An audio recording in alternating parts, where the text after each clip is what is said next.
In 2012, many people were focused on predictions about the end of the world. They were checking calendars, following countdowns, and questioning the possibility of the planet being destroyed. Scientists consider scenarios ranging from very small black holes that could destroy everything immediately to extremely large black holes that might allow matter to approach without immediate effects.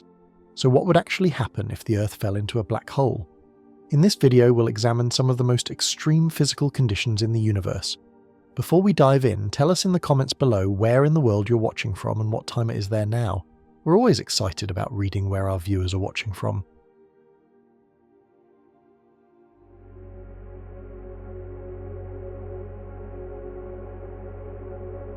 The 2012 phenomenon was a widespread set of beliefs claiming that either catastrophic or transformative events would occur on or around the 21st of December 2012. This specific date was linked to the end of a 5,126-year cycle in the Mesoamerican long count calendar. Across the regions that were once part of the Maya civilization, modern-day Mexico, Belize, Guatemala, Honduras, and El Salvador, people held events and ceremonies on that day. The most significant gatherings took place at Chichen Itza in Mexico and Tikal in Guatemala. Many theories and predictions arose around this date, drawing on ideas from astronomy, numerology, and New Age interpretations. Some claimed that the date marked the beginning of a period in which Earth and its inhabitants would experience a positive transformation, whether physical, spiritual, or both, essentially signalling the start of a new era. Others, however, suggested far more dramatic scenarios, including the end of the world. Proposed doomsday events included the arrival of the next solar maximum, a dangerous interaction with Sagittarius A star, the supermassive black hole at the center of our Milky Way galaxy, a collision with a mythical planet called Nibiru, or even the heating of Earth's core. Experts from multiple fields quickly dismissed these predictions. Scholars of Maya history emphasized that no classical Maya records predicted any global catastrophe. They explained that the idea that the long count calendar ended in 2012 was a misinterpretation of Mayan history and culture. Astronomers also rejected the doomsday scenarios as pseudoscience, pointing out that basic astronomical observations contradicted these claims. The 21st of December 2012 marked the end of a Bakhtun, a time period in the long count calendar which was used in Mesoamerica before European contact. Although the calendar was probably first developed by the Olmec civilization, it later became closely associated with the Maya, whose classic period lasted from 250 to 900 AD. The Maya writing system has been largely deciphered, meaning that a significant collection of texts and inscriptions survives from before the Spanish conquest of the Yucatan. Unlike the 260-day Tzolk'in calendar, which is still in use today, the long count was linear rather than cyclical. It measured time in units based on multiples of 20. 20 days made a unal, 18 unals, or 360 days, made a ton, 20 tons made a katun, and 20 katuns, totaling 144,000 days, roughly 394 years, made a Bakhtun. For example, the Maya date 8.3.2.10.15 represents 8 Bakhtuns, 3 katuns, 2 tons, 10 winals, and 15 days. Maya literature contains a strong tradition of world ages, although the surviving records are often unclear, leaving room for different interpretations. According to the Popol Vuh, a compilation of creation stories from the Kichi Maya of the colonial-era highlands, the current world is the fourth. The text explains that the gods first created 3 unsuccessful worlds, followed by a 4th world, in which humans were placed. In the Maya long count calendar, the previous world ended after 13 Bakhtuns, equivalent to roughly 5,125 years. The 0 date of the long count calendar, which marks the end of the 3rd world and the start of the current one, corresponds to the 11th of August, 3114 BC. According to this system, the 4th world reached the end of its 13th Bakhtun, Maya date 13.0.0.0.0, on the 21st of December 2012. In 1957, the Mayanist and astronomer Maud Worcester Mackensen noted that completing a great period of 13 Bakhtuns would have been highly significant to the Maya. In 1966, Michael D. Coe, in his book The Maya, suggested that this completion might be linked to the destruction of the degenerate peoples of the world and all creation on the final day of the 13th Bakhtun, implying that the universe itself could be annihilated when the long count cycle concluded. Ko's interpretation was echoed by other scholars through the early 1990s. However, more recent research suggests that the end of the 13th Baktun would have been a cause for celebration, rather than an apocalyptic event, and it did not mark the end of the calendar.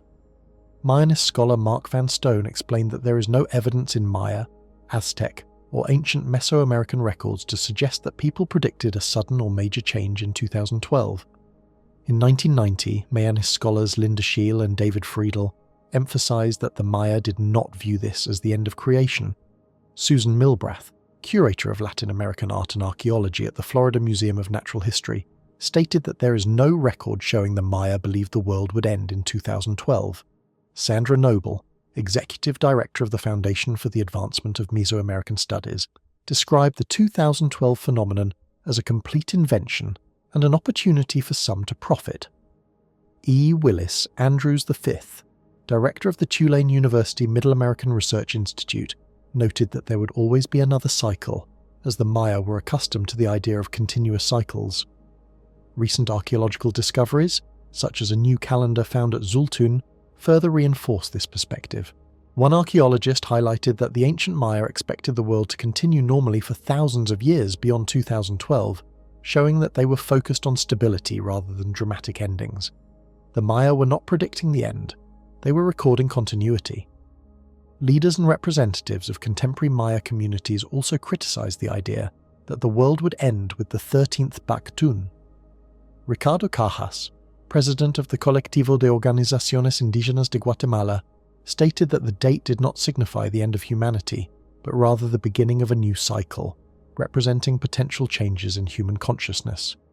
Martín Sacalxó, from the Office of Guatemala's Human Rights Ombudsman, confirmed that the calendar's completion has no connection to the end of the world or the year 2012.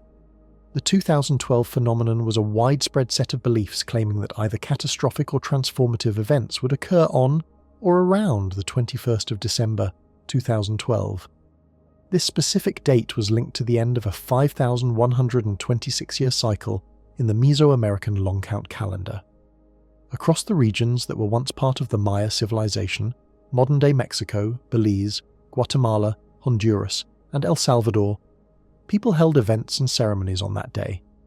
The most significant gatherings took place at Chichen Itza in Mexico and Tikal in Guatemala.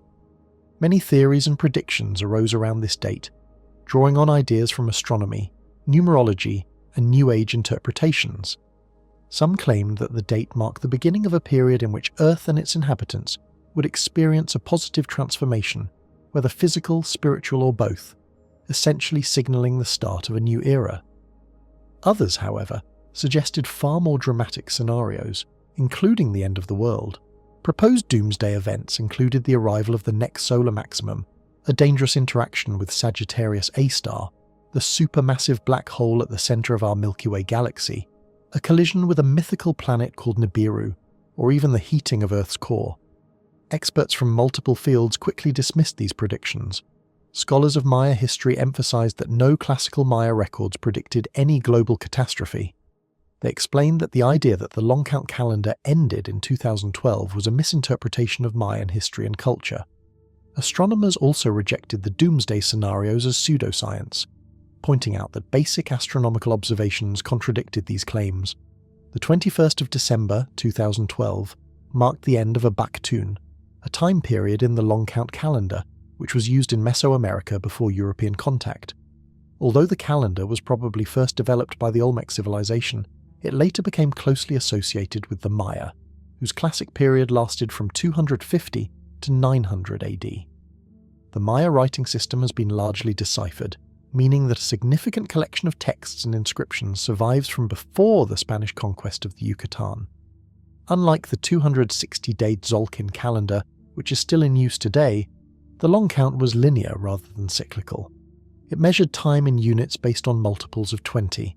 20 days made a huinal, 18 huinals, or 360 days, made a ton, 20 tons made a katun, and 20 katuns, totaling 144,000 days, roughly 394 years, made a baktun. For example, the Maya date 8.3.2.10.15 represents 8 baktuns, 3 Katuns, 2 Tiuns, 10 Uinals, and 15 days. Maya literature contains a strong tradition of world ages, although the surviving records are often unclear, leaving room for different interpretations. According to the Popol Vuh, a compilation of creation stories from the Kichi Maya of the colonial-era highlands, the current world is the 4th. The text explains that the gods first created 3 unsuccessful worlds, followed by a 4th world, in which humans were placed. In the Maya long count calendar, the previous world ended after 13 Baktuns, equivalent to roughly 5,125 years. The 0 date of the long count calendar, which marks the end of the 3rd world and the start of the current one, corresponds to the 11th of August, 3114 BC. According to this system, the 4th world reached the end of its 13th Baktun, Maya date 13.0.0.0.0, on the 21st of December 2012. In 1957, the Mayanist and astronomer Maud Worcester Mackensen noted that completing a great period of 13 Baktuns would have been highly significant to the Maya. In 1966, Michael D. Coe, in his book The Maya, suggested that this completion might be linked to the destruction of the degenerate peoples of the world and all creation on the final day of the 13th Baktun, implying that the universe itself could be annihilated when the long count cycle concluded. Coe's interpretation was echoed by other scholars through the early 1990s. However, more recent research suggests that the end of the 13th Baktun would have been a cause for celebration rather than an apocalyptic event, and it did not mark the end of the calendar. Mayanist scholar Mark Van Stone explained that there is no evidence in Maya, Aztec, or ancient Mesoamerican records to suggest that people predicted a sudden or major change in 2012. In 1990, Mayanist scholars Linda Scheel and David Friedel emphasized that the Maya did not view this as the end of creation. Susan Milbrath, curator of Latin American art and archaeology at the Florida Museum of Natural History, stated that there is no record showing the Maya believed the world would end in 2012. Sandra Noble, executive director of the Foundation for the Advancement of Mesoamerican Studies, described the 2012 phenomenon as a complete invention and an opportunity for some to profit. E. Willis Andrews V, director of the Tulane University Middle American Research Institute, noted that there would always be another cycle, as the Maya were accustomed to the idea of continuous cycles. Recent archaeological discoveries, such as a new calendar found at Zultun, further reinforce this perspective. One archaeologist highlighted that the ancient Maya expected the world to continue normally for thousands of years beyond 2012, showing that they were focused on stability rather than dramatic endings. The Maya were not predicting the end, they were recording continuity. Leaders and representatives of contemporary Maya communities also criticized the idea that the world would end with the 13th Baktun. Ricardo Cajas, president of the Colectivo de Organizaciones Indígenas de Guatemala, stated that the date did not signify the end of humanity, but rather the beginning of a new cycle, representing potential changes in human consciousness. Martin Sacal Sot, from the Office of Guatemala's Human Rights Ombudsman, confirmed that the calendar's completion has no connection to the end of the world or the year 2012. The connection between the Maya civilization and ideas about the end of the world can be traced back to the time of Christopher Columbus. In the year 1502, while Columbus was on his 4th voyage and working on a manuscript he called Libro de las Profecías, he first heard about a people called the Maya on the island of Guanaja, located off the northern coast of what is now Honduras.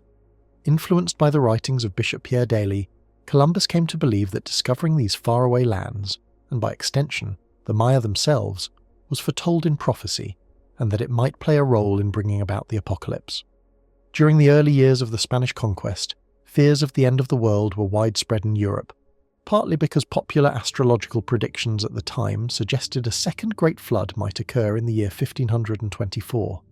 Centuries later, in the 1900s, the German scholar Ernst Förstermann studied the Dresden Codex, one of the few surviving Maya manuscripts. He interpreted the last page as depicting a catastrophic flood that could represent the end of the world. Förstermann mentioned destruction and an apocalypse, though he did not refer specifically to the 13th Baktun or to the year 2012, and it was unclear whether he intended to describe a future event. Archaeologist Sylvanus Morley later repeated Förstermann's ideas and added his own dramatic touches, writing that the last page of the manuscript depicts the destruction of the world, portrayed with a graphic touch as the final all-engulfing cataclysm in the form of a massive flood. Morley included these observations in his influential book The Ancient Maya, which was first published in the year 1946.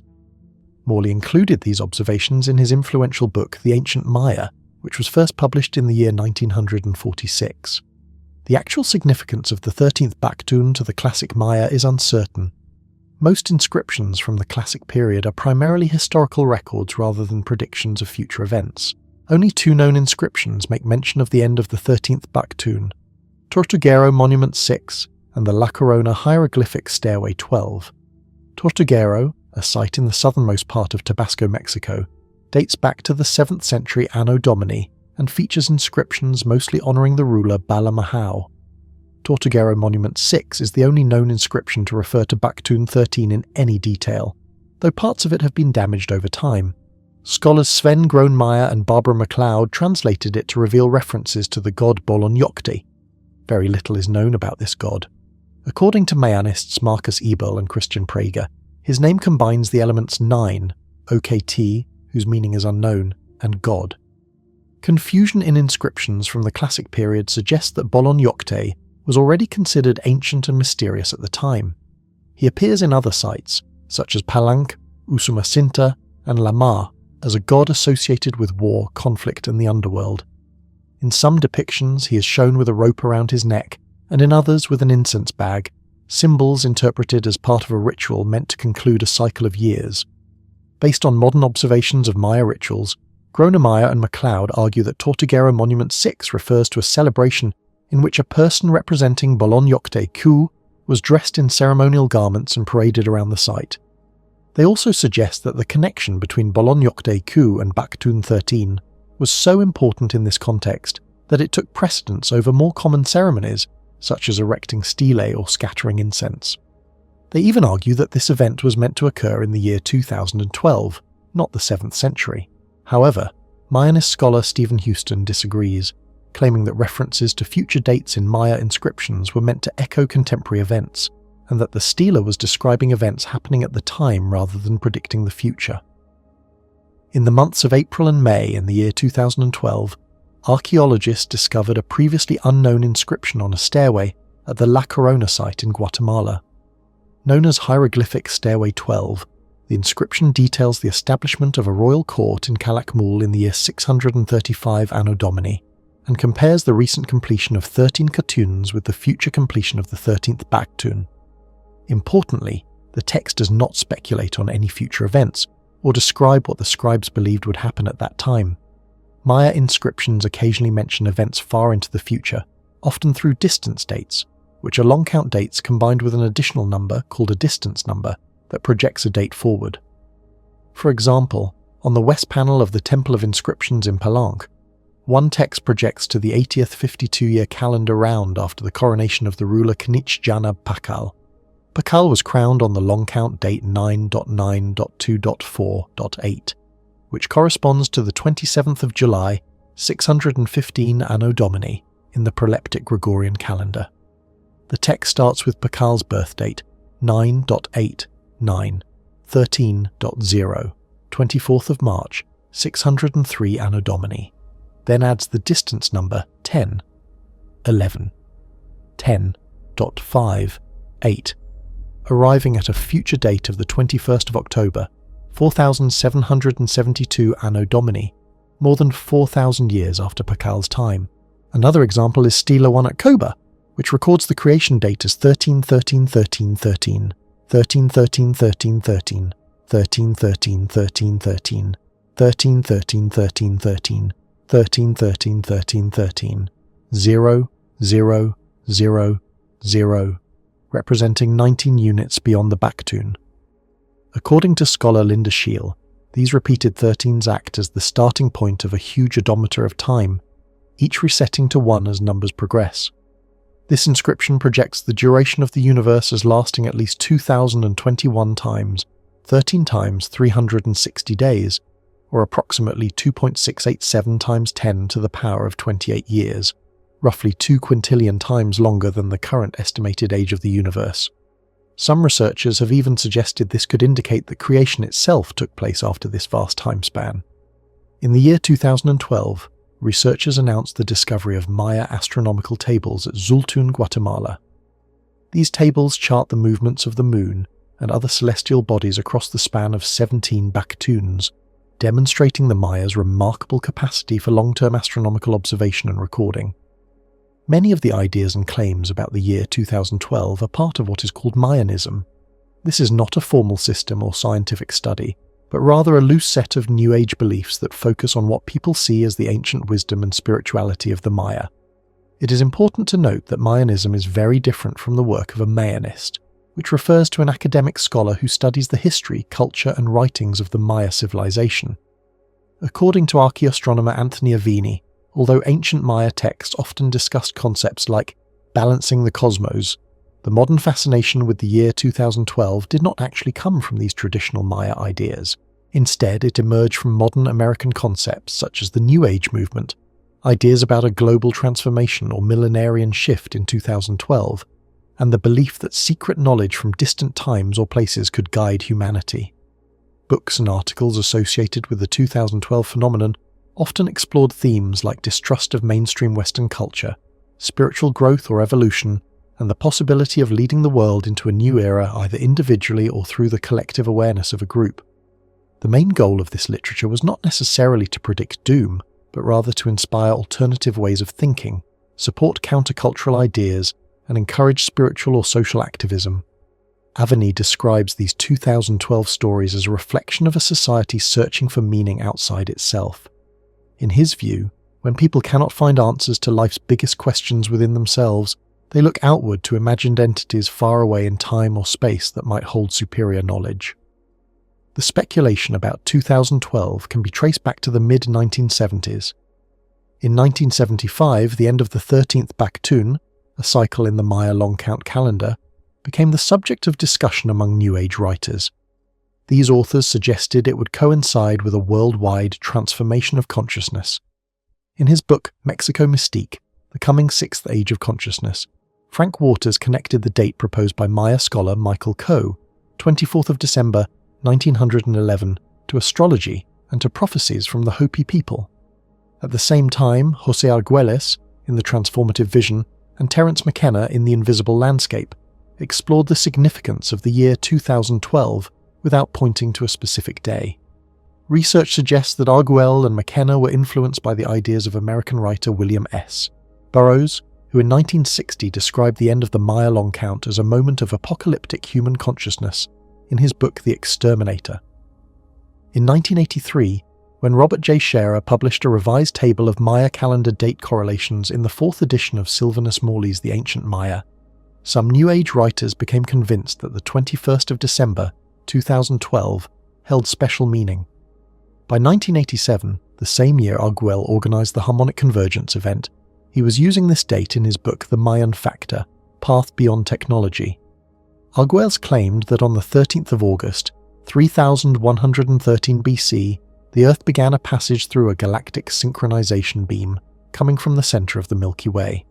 He suggested that over a period of 5,200 tons, a ton being a Maya cycle of 360 days, the Earth would move through this beam, culminating in total synchronization and galactic entrainment for humans who were connected to what he described as the Earth's electromagnetic energy. He believed the Maya deliberately aligned their calendar to reflect this cosmic phenomenon. Scholars like Anthony Aveni have rejected these claims as lacking any factual basis. In the modern era, the 2012 phenomenon became more widely known through media and books. In 2001, Robert Bast published the first online articles suggesting that a doomsday could occur in 2012. Later, in 2006, author Daniel Pinchbeck brought New Age ideas about this year to a broader audience with his book 2012, The Return of Quetzalcoatl. Pinchbeck linked the 13th Baktun to concepts like crop circles, alien abductions, personal revelations achieved through hallucinogenic substances, and communication with spiritual entities. He argued that humanity was beginning to recognize the limits of materialism and the strictly rational worldview, and was moving toward a new kind of consciousness that was more intuitive, mystical, and shamanic. Despite these claims, There is no major astronomical event actually associated with the start or end of the long count calendar. The supposed importance of the end date was assigned by New Age and Fringe literature, which often emphasized astrology and other esoteric ideas. One of the main concepts tied to 2012 was the so-called Galactic alignment. To understand this, it is important to know a little about the solar system. The planets and the Sun orbit roughly within the same flat plane called the plane of the ecliptic. From Earth, the ecliptic is the path the Sun seems to take across the sky each year. Along this path lie the 12 zodiac constellations. Each year, the Sun moves through all 12 constellations in order.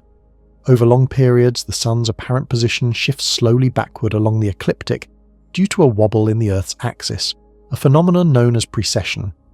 This backward motion is about 1 degree every 72 years, or one full zodiac constellation approximately every 2,160 years.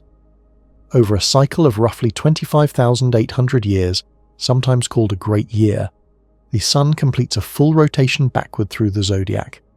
Western astrology measures precession from the March equinox, one of the 2 points in the year when the Sun is exactly halfway between its highest and lowest points in the sky. Around the end of the 20th century and beginning of the 21st century, the March equinox was in the constellation Pisces and gradually moving toward Aquarius, marking the transition from the age of Pisces to the age of Aquarius. At the same time, the Sun's December solstice, its lowest point in the sky in the northern hemisphere and its highest in the southern, was in the constellation Sagittarius, one of the 2 constellations where the zodiac intersects with the Milky Way. Each year, on the December solstice, the Sun appears to align with the Milky Way from Earth's perspective, and precession gradually shifts this alignment over centuries. Because the Milky Way is between 10 and 20 degrees wide, it takes between 700 and 1,400 years for the Sun's December solstice position to move completely through it. In 2012, the Sun was approximately halfway across the Milky Way, crossing the galactic equator. That year, the December solstice occurred on the 21st of December. As the 21st of December, 2012, drew nearer, the idea that this date might signal the end of the world, a global disaster, or even the collapse of human civilization captured the imagination of the public and became a widespread topic in the media. The notion spread rapidly online, particularly through countless videos on YouTube, where speculation and dramatic predictions thrived. Television networks were not immune to this trend. The Discovery Channel faced criticism for producing quasi-documentaries on the subject that many accused of prioritizing entertainment over scientific accuracy. One popular claim centered on what was called a galactic alignment. Some people argued that this alignment between the Sun and the supermassive black hole at the center of the Milky Way, known as Sagittarius A, would somehow generate a powerful gravitational effect that could wreak havoc on Earth. However, this idea did not hold up under scientific scrutiny. In reality, the so-called galactic alignment had already occurred in the year 1998. Moreover, from Earth, the Sun's path through the zodiac does not pass near the true galactic center, but rather remains several degrees above it. Even if it did line up precisely, Sagittarius A is approximately 30,000 light-years away. To have any noticeable effect on our solar system, it would need to be more than 6 million times closer. This version of the alignment was featured in the History Channel documentary Decoding the Past, which drew criticism from John Major Jenkins, who pointed out that a science fiction writer co-authored it and described the program as 45 minutes of unabashed doomsday hype and the worst kind of inane sensationalism. Some 2012 doomsday believers used the term galactic alignment to refer to a separate scientific concept proposed to explain recurring mass extinctions on Earth. Known as the Shiva hypothesis, this idea suggests that mass extinctions are not random, but occur roughly every 26 million years. According to this theory, the Sun's orbit around the center of the galaxy, taking approximately 250 million years, causes it to oscillate above and below the galactic plane. When the Sun moves outside this plane, the gravitational influence of the galaxy is weaker. As it passes back through the galactic plane, the stronger galactic disk tides may increase the flow of comets from the Oort cloud into the inner solar system by a factor of 4, raising the chances of a catastrophic comet impact. This process, however, takes place over tens of millions of years, making it impossible to tie to any single date. Evidence shows that the Sun last crossed the galactic plane about 3 million years ago and was actually moving farther above it in 2012. Another proposed alignment focused on a supposed planetary conjunction occurring specifically on the 21st of December 2012. In fact, no such conjunction took place on that date. Other multi-planet alignments occurred in the years 2000 and 2010, and neither caused any harm to Earth. Jupiter, the largest planet in the solar system, bigger than all the other planets combined, has a gravitational influence on Earth that is extremely small. Even when Jupiter is near opposition, the difference in gravitational pull experienced by Earth is less than 1% of what the Moon exerts daily. A separate set of claims suggested that a geomagnetic reversal, often called a pole shift, could occur, potentially triggered by a massive solar flare with energy equivalent to 100 billion atomic bombs. Some proponents pointed to a weakening of Earth's magnetic field and anticipated the arrival of the next solar maximum around 2012 as evidence supporting this idea. However, scientific research shows that geomagnetic reversals typically take between 1,000 and 10,000 years to complete and are not triggered by a specific date. The US National Oceanic and Atmospheric Administration predicted that the solar maximum would peak in late 2013 or 2014, and that it would be relatively weak, producing a below-average number of sunspots. There is no scientific link between solar maxima and geomagnetic reversals, which are driven entirely by processes within Earth. While solar activity does affect satellites and communication systems, the panic surrounding a solar storm was partly fueled by physicist and science popularizer Michio Kaku, who suggested in a television interview that a solar peak in 2012 could be dangerous for orbiting satellites. NASA also amplified concerns by prominently featuring a solar storm warning on a webpage in 2006, a phrase later echoed by various doomsday websites. On the 23rd of July 2012, a large solar storm passed near Earth, coming within 9 days of striking the planet, demonstrating the potential but unpredictable nature of solar events. Some doomsday theories revolved around a supposed planet called Planet X or Nibiru, which was claimed to collide with or pass close to Earth. This idea had circulated in various forms since 1995 and originally predicted global disaster in May of 2003, a date later abandoned when nothing happened. The concept largely originated from claims of alien channeling and is widely dismissed by scientists. Astronomers point out that if such a planet were really near Earth, it would be easily visible to anyone looking at the night sky. Author Graham Hancock, in his book Fingerprints of the Gods, interpreted the remarks of the scholar Michael Coe in Breaking the Maya Code as suggesting evidence for a prophecy about a worldwide disaster. Hancock's interpretation captured the imagination of many, and filmmaker Roland Emmerich later credited Hancock's book as an inspiration for his 2009 disaster film 2012. Other predictions about a doomsday in 2012 came from the Webbot project, a computer program claiming to predict the future by analysing online conversations. However, many commentators rejected these claims, noting that while the program might detect trends related to human events like stock market fluctuations, it could not reliably predict natural disasters.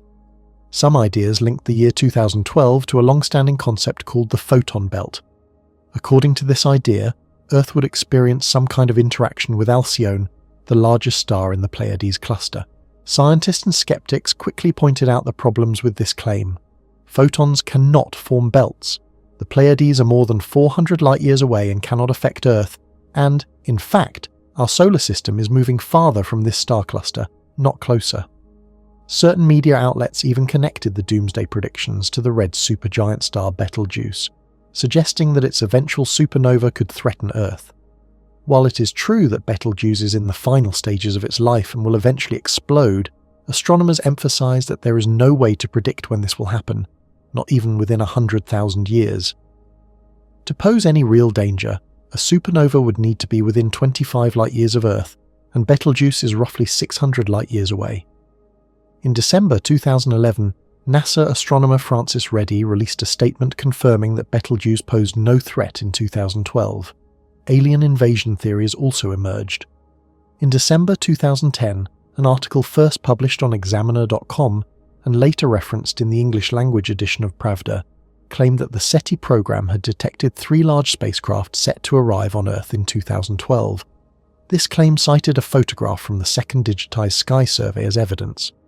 Astronomer and skeptic Phil Platt pointed out that, using simple calculations, any object of that claimed size would have to be closer to Earth than the Moon, meaning it would have already arrived. In January 2011, SETI's chief astronomer Seth Shostak issued a statement debunking the story. The idea of a 2012 apocalypse quickly spread, particularly through the internet, appearing on hundreds of thousands of websites. NASA's public outreach site, Ask an Astrobiologist, received more than 5,000 questions from the public starting in 2007, including some from people asking whether they should end their lives or those of their children or pets. In May 2012, an Ipsos poll of 16,000 adults across 21 countries found that 8% had felt fear or anxiety about the world ending in December 2012. An average of 10% agreed with the statement that the Mayan calendar, which some say ends in 2012, marks the end of the world, with responses reaching as high as 20% in China, 13% in Russia, Turkey, Japan, and Korea, and 12% in the United States. At least one suicide was directly linked to fear of a 2012 apocalypse, with other cases reported anecdotally. Jared Lee Loughner, who carried out the Tucson shooting in 2011, also followed 2012-related predictions. Scientists who spoke about the phenomenon noted that the internet played a major role in spreading and amplifying these fears far more than previous doomsday panics.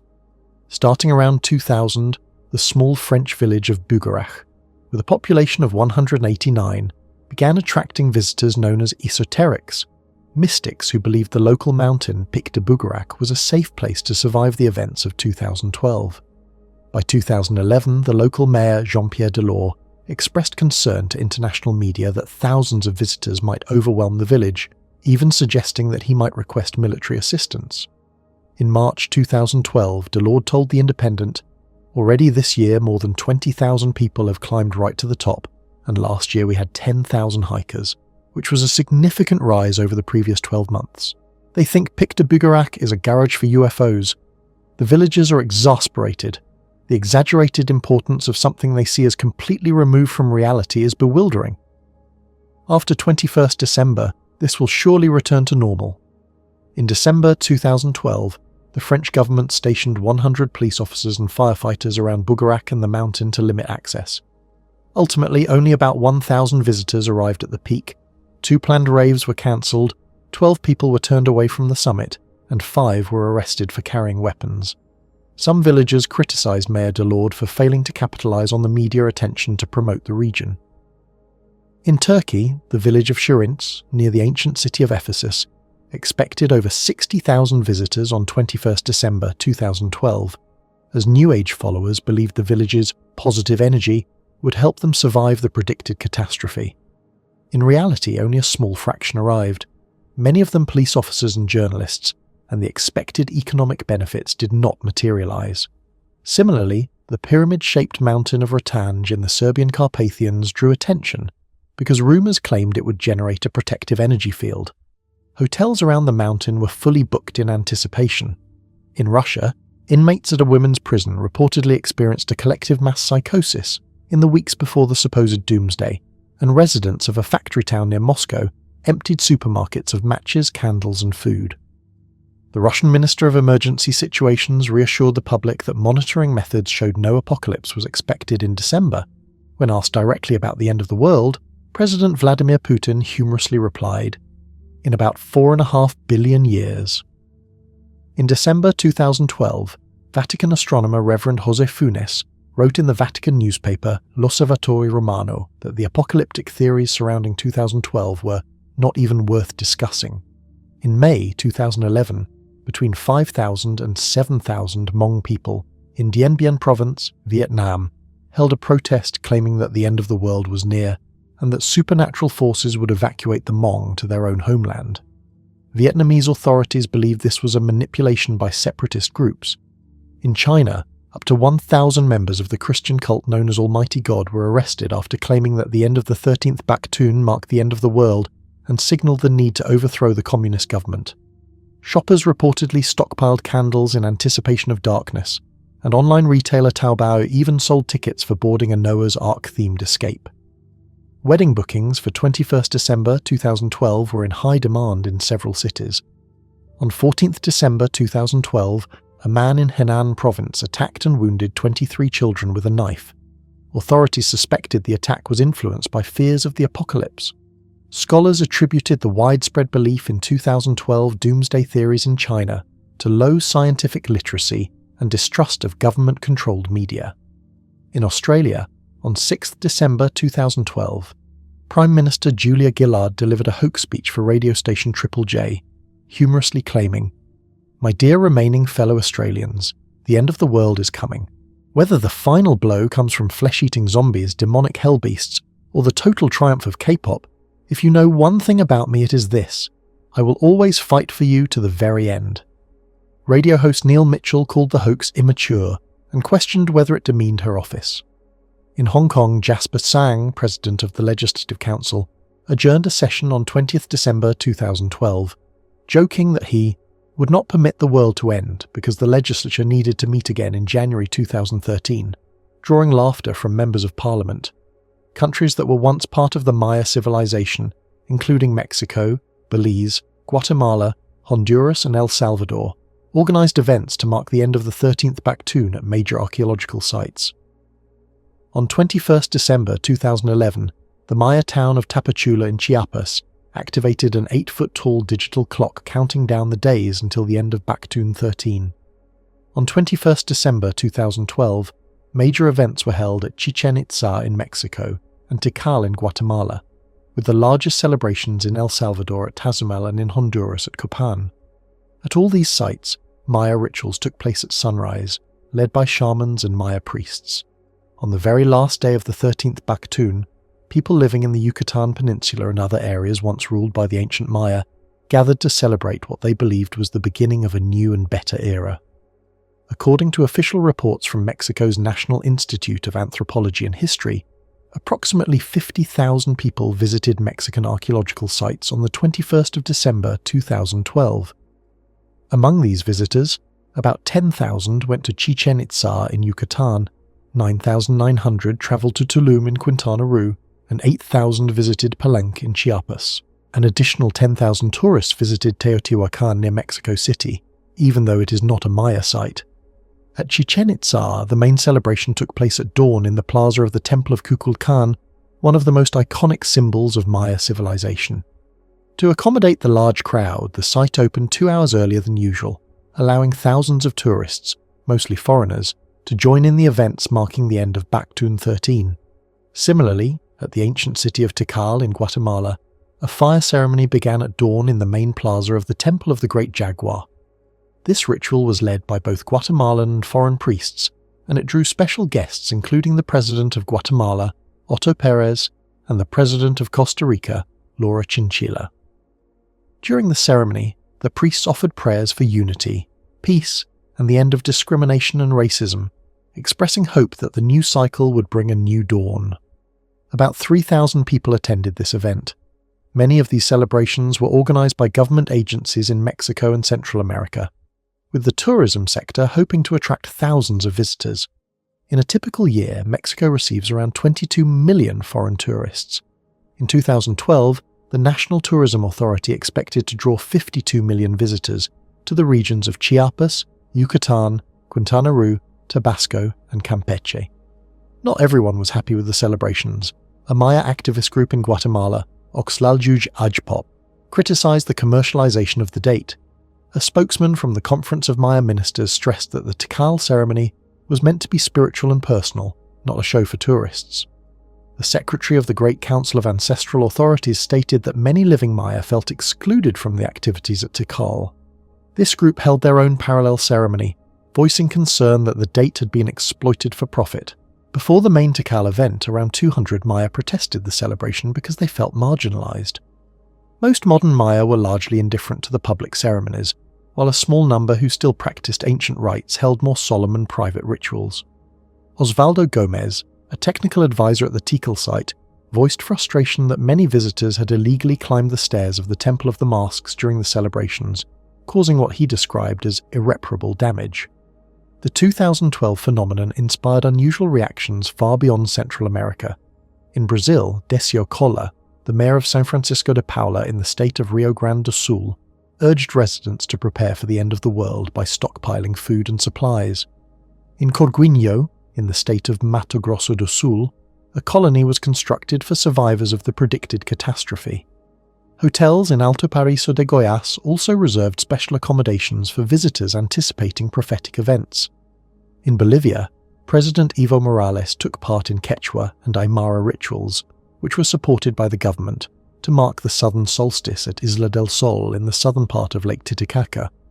Morales declared the start of Pachacuti, symbolizing a global awakening to a culture of life and the hoped-for end of global capitalism.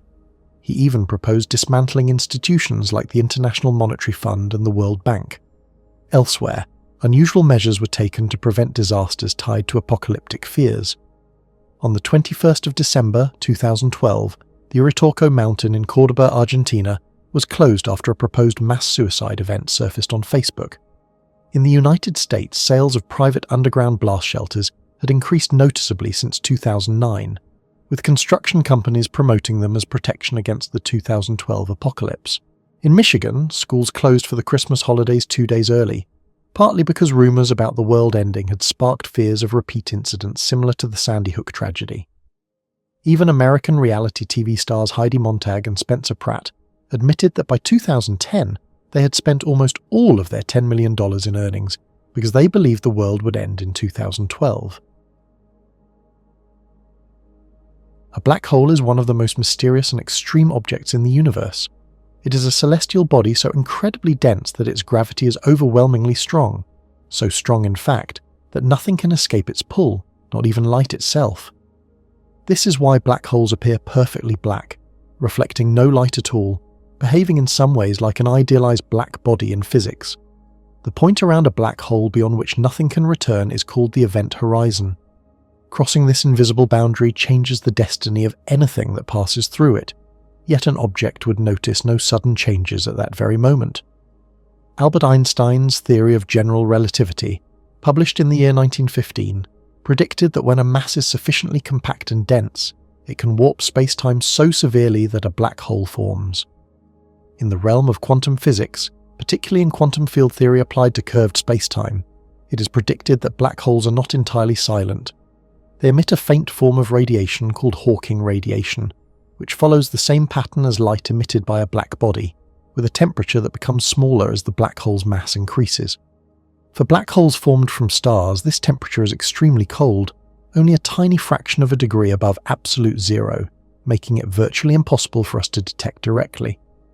The idea of an object whose gravity is so strong that light cannot escape actually stretches back to the 18th century. In one corner of England, the clergyman and early astronomical thinker John Michel speculated about such dark stars, while in France, the mathematician Pierre-Simon Laplace independently proposed similar concepts. Michel, in a short letter published in the year 1784, calculated that if a star had the same density as the Sun but was 500 times larger in radius, its gravitational pull would trap all emitted light, preventing it from ever escaping. He suggested that even though these invisible giants would not shine, their presence might still be inferred from the way they tugged on nearby stars. Laplace, in 1796, also noted that enormous stars could remain invisible and explored the idea mathematically, publishing his calculations in a journal edited by Franz Xaver von Zach. Early scholars were thrilled by these ideas of hidden giants, but interest waned in the early 19th century when scientists realized that light behaved as a wave, making it unclear how gravity could prevent its escape. The modern understanding of black holes began with Einstein's theory of general relativity in 1915, which showed that gravity could bend light and warp spacetime.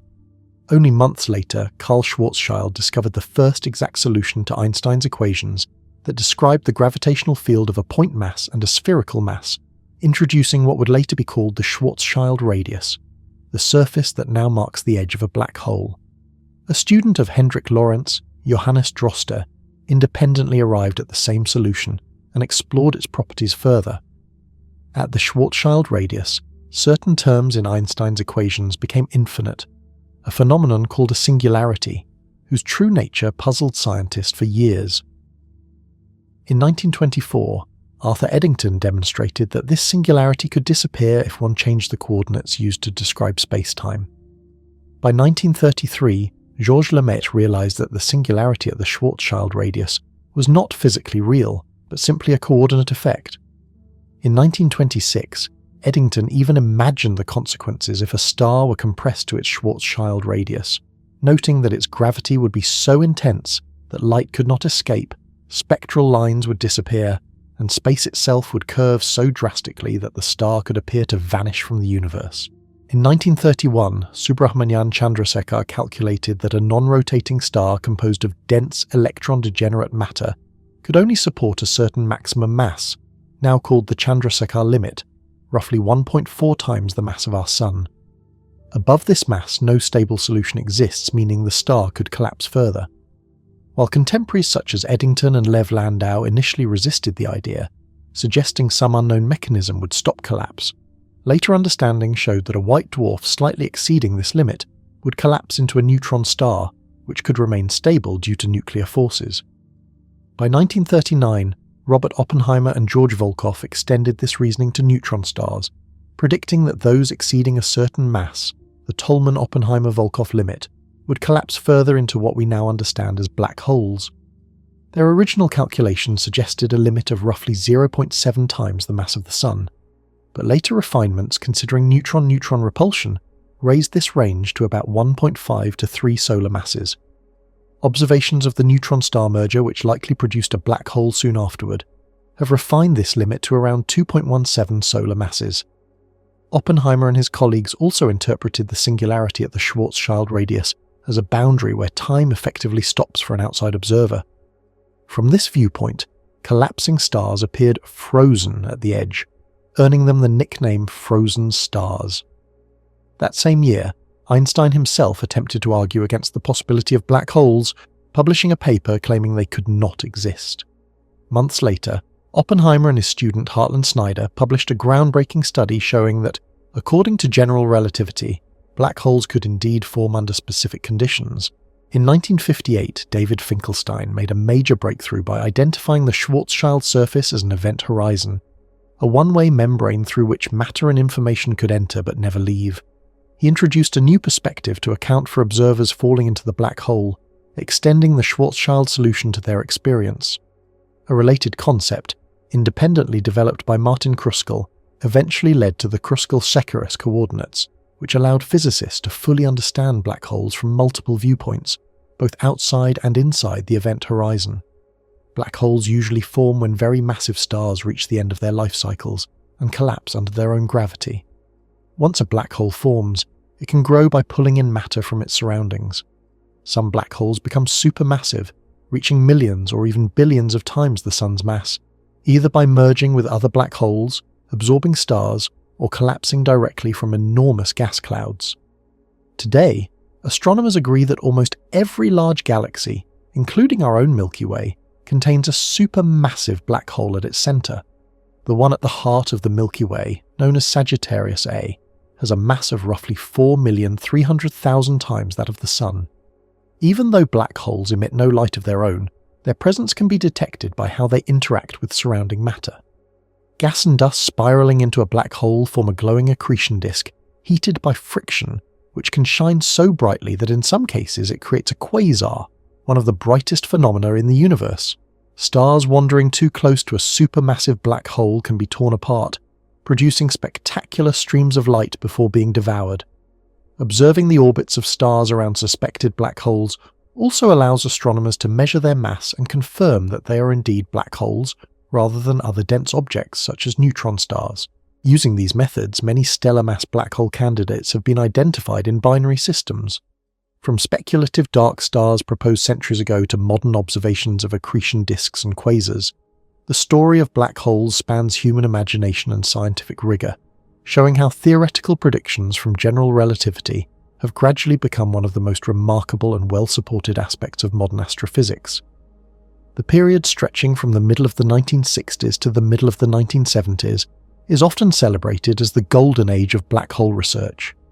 During these years, the once abstract ideas of general relativity and the enigmatic objects we now call black holes began to capture the full attention of the scientific community.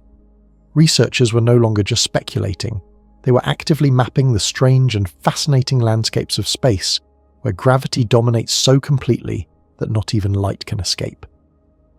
It was during this remarkable decade that a series of groundbreaking discoveries unfolded. In the year 1963, the New Zealand mathematician and physicist Roy Kerr astonished the world by finding an exact solution to Einstein's equations for a black hole that spins. Just 2 years later, in 1965, Ezra Newman expanded this understanding by discovering the solution for a black hole that not only rotates but also carries an electric charge, describing a far more complex and realistic type of black hole. Building on these discoveries, scientists such as Werner Israel, Brandon Carter, and David Robinson developed what became known as the no-hair theorem. This principle elegantly states that despite their mysterious and exotic nature, stationary black holes are astonishingly simple in what properties define them. They can be completely described by just 3 parameters: their mass, how fast they spin, angular momentum, and their electric charge. In other words, no matter how complicated a black hole's history might be, its outward appearance is determined entirely by these 3 numbers. At first, some physicists suspected that the strange and extreme features of black holes, such as singularities, points of infinite density, were merely mathematical quirks, artifacts created by the highly symmetrical conditions assumed in the equations. Among those skeptical were Vladimir Belinsky, Isaac Kalatnikov, and Evgeny Lifshitz, who tried to prove that these singularities would not appear in the most general realistic situations. Yet, by the late 1960s, 2 brilliant scientists, Roger Penrose and Stephen Hawking, employed novel global techniques to show that singularities are not exceptions. They are inevitable. In other words, under normal conditions, the collapse of a massive star will indeed produce a singularity at the heart of a black hole. For his part in this work, Roger Penrose would later be awarded half of the Nobel Prize in Physics in the year 2020. Stephen Hawking, who had passed away in the year 2018, would have shared in this recognition. Observational astronomy too advanced rapidly during this era. In 1967, Anthony Hewish and Jocelyn Bell Burnell discovered pulsars, rapidly spinning neutron stars emitting regular bursts of radio waves. By 1969, these celestial lighthouses were identified as rapidly rotating neutron stars. Until that moment, neutron stars, like black holes, had largely been considered only theoretical curiosities, mathematical constructs in the equations of relativity. The discovery of pulsars, however, demonstrated that such objects not only exist but play a real and observable role in our galaxy. This, in turn, ignited a surge of interest in other compact objects formed through the dramatic process of gravitational collapse. By the early 1970s, careful observations at Greenwich and Toronto helped confirm that the enigmatic X-ray source Cygnus X1, discovered in 1964, was in fact a black hole. This marked the first time that an astronomical object was widely accepted by the scientific community as a genuine black hole rather than a theoretical speculation. At the same time, theorists were unravelling another astonishing layer of black hole physics. The work of James Bardeen, Jacob Bekenstein, Brandon Carter, and Stephen Hawking led to the formulation of black hole thermodynamics. This set of laws drew a fascinating analogy between black holes and the familiar laws of thermodynamics. The mass of a black hole corresponds to energy, the area of its event horizon corresponds to entropy, and its surface gravity corresponds to temperature. This analogy was brought to a striking conclusion in 1974, when Stephen Hawking demonstrated that black holes are not entirely black. Instead, they emit radiation like a hot object, with a temperature related to their surface gravity. This theoretical prediction, now known as Hawking radiation, profoundly altered our understanding of black holes as objects that can, in a sense, glow and slowly evaporate over time. Progress continued well into the 21st century.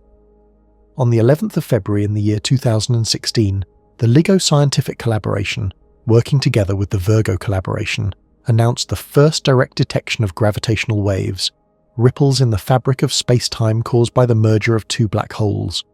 This was followed on the 10th of April in the year 2019 by the first ever direct image of a black hole and its immediate surroundings, captured by the Event Horizon Telescope in 1997, with the observation itself conducted in the year 2017. This image revealed the supermassive black hole at the centre of the galaxy Messier 87, an extraordinary confirmation of decades of theory. Additional observations from the Gaia space mission have since identified a Sun-like star orbiting a black hole known as Gaia BH1, approximately 1,560 light-years away, while evidence also suggests that a brown dwarf star orbits another black hole, Gaia BH2, although only a few dozen black holes have been directly observed within our Milky Way galaxy. Astronomers estimate that hundreds of millions exist, most wandering alone, invisible, and detectable only through the bending of light caused by their immense gravity. The term black hole itself has an interesting history. In December of 1967, a student reportedly suggested the phrase during a lecture given by the physicist John Wheeler. Wheeler, recognizing its brevity and memorable quality, quickly adopted it, and his prominence in the field ensured the term spread rapidly through the scientific community. Some credit Wheeler with coining the phrase, yet its origins appear slightly more complex. Science writer Marcia Bartusiak has traced the term back to physicist Robert H. Dicke, who, in the early 1960s, reportedly likened these mysterious objects to the infamous Black Hole of Calcutta, a prison where people entered but never left alive. The expression black hole appeared in print in Life and Science news magazines in 1963, and in an article by science journalist Anne Ewing titled Black Holes in Space, published on the 18th of January in 1964, reporting on a meeting of the American Association for the Advancement of Science in Cleveland, Ohio.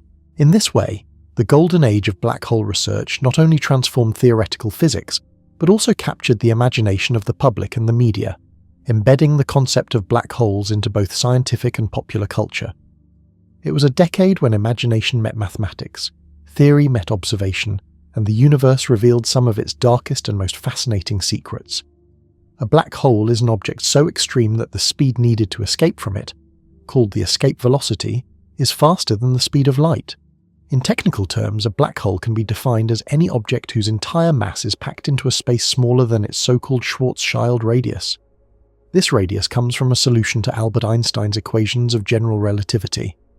According to the no-hair theorem, once a black hole settles down after it forms, it can be described completely by just three fundamental properties: its mass, its electric charge, and its angular momentum, which is essentially how fast it spins. Aside from these three, the black hole has no other distinguishing features. If this idea is correct, then any two black holes with the same mass, charge, and spin would be completely indistinguishable from one another. However, whether this is strictly true for real black holes in our universe, under modern physics, is still an open question. These three properties, mass, charge, and spin, are special because they can be measured from a distance outside the black hole. For instance, a charged black hole will repel other objects with the same charge, just like any ordinary charged object.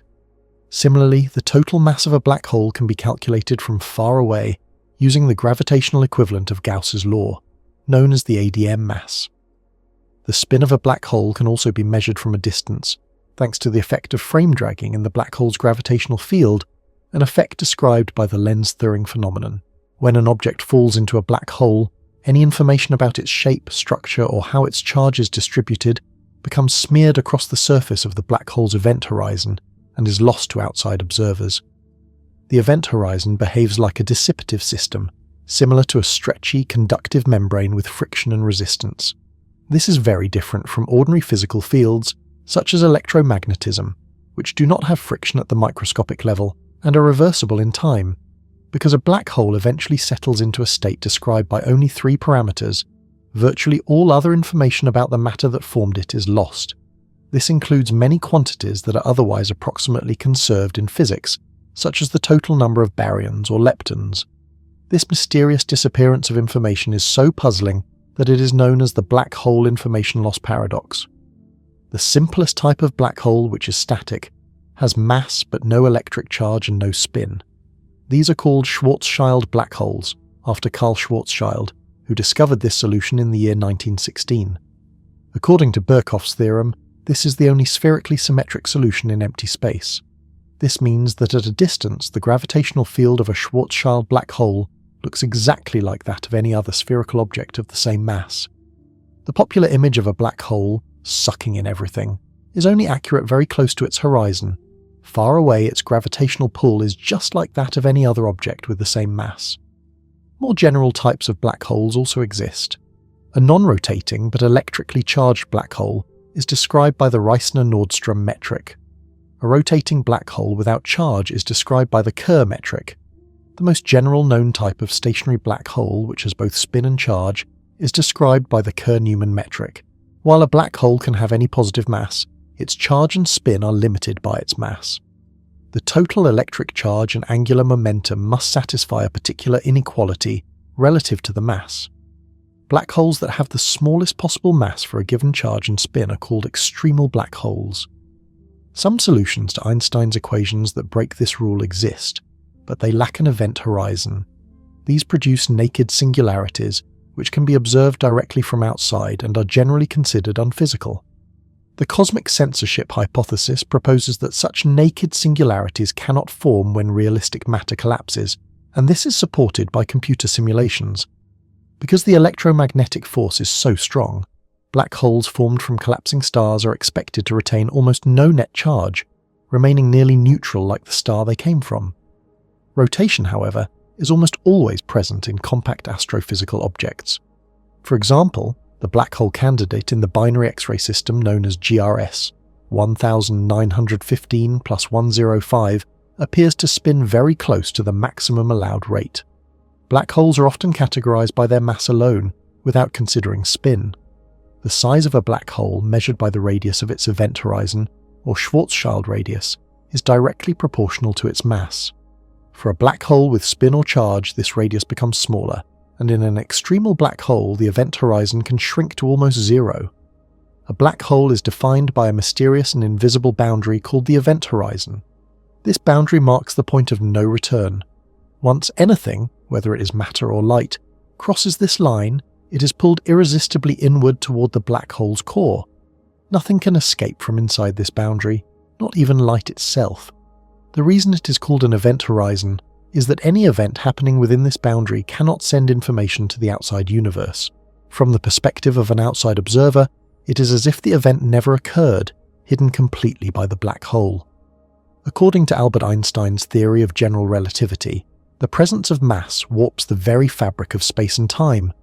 Objects moving nearby follow paths that bend toward the mass.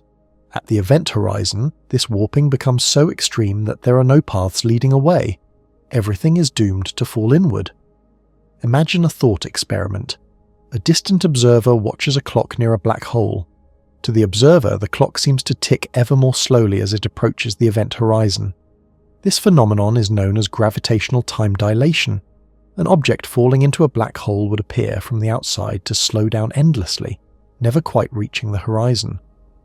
All processes on the object, including the passage of time and the light it emits, appear to slow and fade, with the light stretching to redder wavelengths in an effect called gravitational redshift. Ultimately, the object vanishes from view, often within less than a second. However, if an imaginary indestructible observer were falling into the black hole, they would notice none of this strangeness. Their own clock would tick normally, and they would cross the event horizon in a finite time without feeling anything extraordinary. According to Einstein's equivalence principle, it is impossible to locate the event horizon through local measurements alone. The shape of a black hole's event horizon is always spherical when it is in equilibrium. For black holes that do not rotate, the horizon is a perfect sphere. For spinning black holes, the horizon is slightly flattened at the poles, forming an oblate shape. At the center of the simplest black hole model, called the Schwarzschild black hole, lies a gravitational singularity, a point where space-time curvature becomes infinite. In non-rotating black holes, this singularity is a single point. In rotating black holes, it stretches into a ring in the plane of rotation. In both cases, the singularity has zero volume, but contains all the mass of the black hole, making its density effectively infinite. Although the Schwarzschild model does not hold at the singularity itself, anything that crosses the event horizon cannot avoid being drawn into it. Objects can slow their fall by accelerating, but only for a limited time. As they approach the singularity, tidal forces grow so strong that they are stretched and torn apart. a process whimsically called spaghettification, or the noodle effect. Eventually they are crushed to infinite density, and their mass is absorbed into the black hole. For more complex black holes, such as those that are charged, Reissner-Nordström, or rotating, Kerr, the singularity might be avoidable. In these theoretical cases, it is possible, in principle, to pass through the black hole and emerge in another region of spacetime, acting like a wormhole.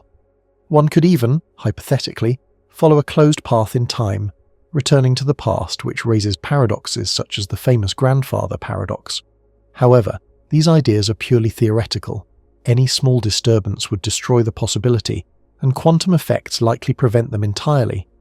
The presence of singularities highlights a breakdown in general relativity, showing that the theory cannot handle the extreme densities and particle interactions near the black hole's center. Physicists have yet to combine quantum mechanics and gravity into a single framework, often called quantum gravity, but it is expected that such a theory would eliminate singularities altogether. An alternative idea, called the fuzzball model, arises from string theory. In this model, individual states of a black hole do not have a traditional event horizon or singularity, yet for a classical or semi-classical observer, the collective behavior of these states appears indistinguishable from a normal black hole, just as predicted by general relativity. Surrounding a black hole, there exists a fascinating and peculiar region known as the photon sphere. This is an imaginary spherical boundary where light itself, photons, can become trapped in a delicate circular orbit around the black hole. For a black hole that does not rotate, this photon sphere lies at a distance 1.5 times the Schwarzschild radius, which is the critical boundary that defines the black hole's event horizon. However, these photon orbits are extremely unstable.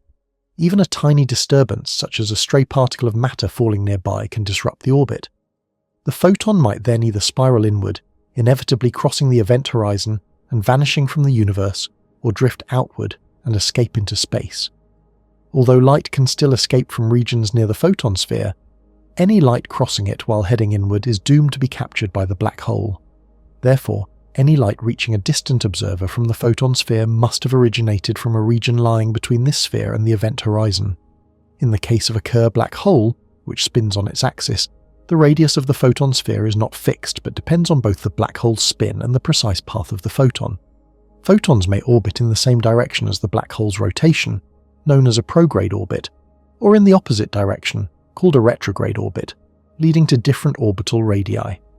Rotating black holes create an even stranger region of spacetime called the ergosphere, a zone where nothing can remain stationary. This arises from a phenomenon known as frame dragging, predicted by Einstein's theory of general relativity. Essentially, any rotating mass slightly drags the fabric of spacetime around it. Near a rotating black hole, this effect becomes extreme. To hover motionless near the event horizon, an object would have to move faster than light against the direction of rotation, an impossibility. The ergosphere is shaped like a flattened, bulging volume surrounding the black hole, bordered by the event horizon at its poles and extending outward much farther around the equator. Within this strange region, matter and radiation can still escape, but their energy can be altered in astonishing ways. Through a process called the Penrose process, objects entering the ergosphere can emerge with more energy than they had when they arrived. The extra energy comes at the expense of the black hole's rotational energy, gradually slowing its spin. A similar mechanism, the Blandford-Znajek process, is thought to power the incredible brightness and powerful relativistic jets observed in quasars and other highly energetic galactic centers, especially when strong magnetic fields are involved. In the more familiar world of Newtonian gravity, particles can orbit a massive object stably at nearly any distance. General relativity, however, introduces a strict limit known as the innermost stable circular orbit, or ISCO. At this radius, even the smallest inward disturbance can cause a particle to spiral toward the black hole, while outward disturbances may result in a stable oscillation between the farthest and closest points of the orbit, or, if the energy is high enough, a complete escape into space. For a Schwarzschild black hole, the ISCO sits at a fixed distance, but for a spinning black hole, this critical orbit moves closer as the spin increases, at least for particles orbiting in the same direction as the black hole's rotation. Finally, the region closest to the black hole, just inside the ISCO, is known as the plunging region. Here, Matter can no longer follow circular paths or resist the black hole's pull. Any object entering this zone is doomed to a rapid descent, accelerating toward the event horizon at speeds approaching that of light itself, leaving no chance of escape or stable orbit. This is the ultimate boundary where the black hole's gravitational dominance becomes absolute, a place where the laws of motion bend to the irresistible pull of one of the universe's most mysterious objects. For a long time, the very idea of black holes seemed almost too strange to be real. Scientists wondered whether these mysterious objects truly existed in the universe, or whether they were just strange mathematical solutions to Einstein's equations of general relativity. Even Albert Einstein himself believed black holes could never form. He thought that as matter collapsed under gravity, the spinning motion of particles, what physicists call angular momentum, would stabilize the material at some radius, preventing it from collapsing completely. Because of this reasoning, for many years the broader community of relativity researchers largely dismissed any evidence suggesting black holes could exist. Yet, a small but determined group of physicists continued to argue that black holes were indeed real, physical objects. By the end of the 1960s, their arguments had convinced most of the scientific community that nothing in the laws of physics prevents the formation of a black hole's event horizon, the invisible boundary beyond which nothing can escape. Building on this, Roger Penrose showed that once an event horizon forms, general relativity predicts that a singularity, a point of infinite density, must also form inside, even without considering quantum mechanics. Shortly afterward, Stephen Hawking demonstrated that many models describing the universe's origin, including the Big Bang, also inevitably contain singularities even without exotic forms of matter. Additional developments such as the Kerr solution describing rotating black holes, the no-hair theorem outlining their simple properties, and the laws of black hole thermodynamics made it clear that black holes were not only real, but also surprisingly understandable. These breakthroughs transformed black holes from theoretical oddities into respectable subjects of scientific study. Most black holes we know about are created through the gravitational collapse of massive stars. Gravitational collapse happens when an object's internal pressure can no longer resist the pull of its own gravity. For stars, this typically occurs in two ways. Either the star has used up nearly all its nuclear fuel and can no longer maintain its internal temperature, or the star gains extra matter without raising the core temperature sufficiently to counteract gravity. In both cases, the star's heat is no longer enough to resist its own weight, and it begins to collapse inward. Sometimes this collapse is halted by a phenomenon called degeneracy pressure, a quantum mechanical effect arising from the densely packed particles within the star. This can lead to the formation of an exotic but stable compact object, such as a white dwarf or a neutron star. The exact type of remnant depends on the mass left after the star's outer layers are blown away. For example, during a Type II supernova explosion, the leftover remnant can be much lighter than the original star. Stars that were originally more than 20 times the mass of our Sun can leave behind remnants exceeding 5 times the Sun's mass. However, if the remaining mass is greater than roughly 3 to 4 times the Sun's mass, a limit known as the Tolman-Oppenheimer-Volkoff limit, even neutron degeneracy pressure is insufficient to halt the collapse.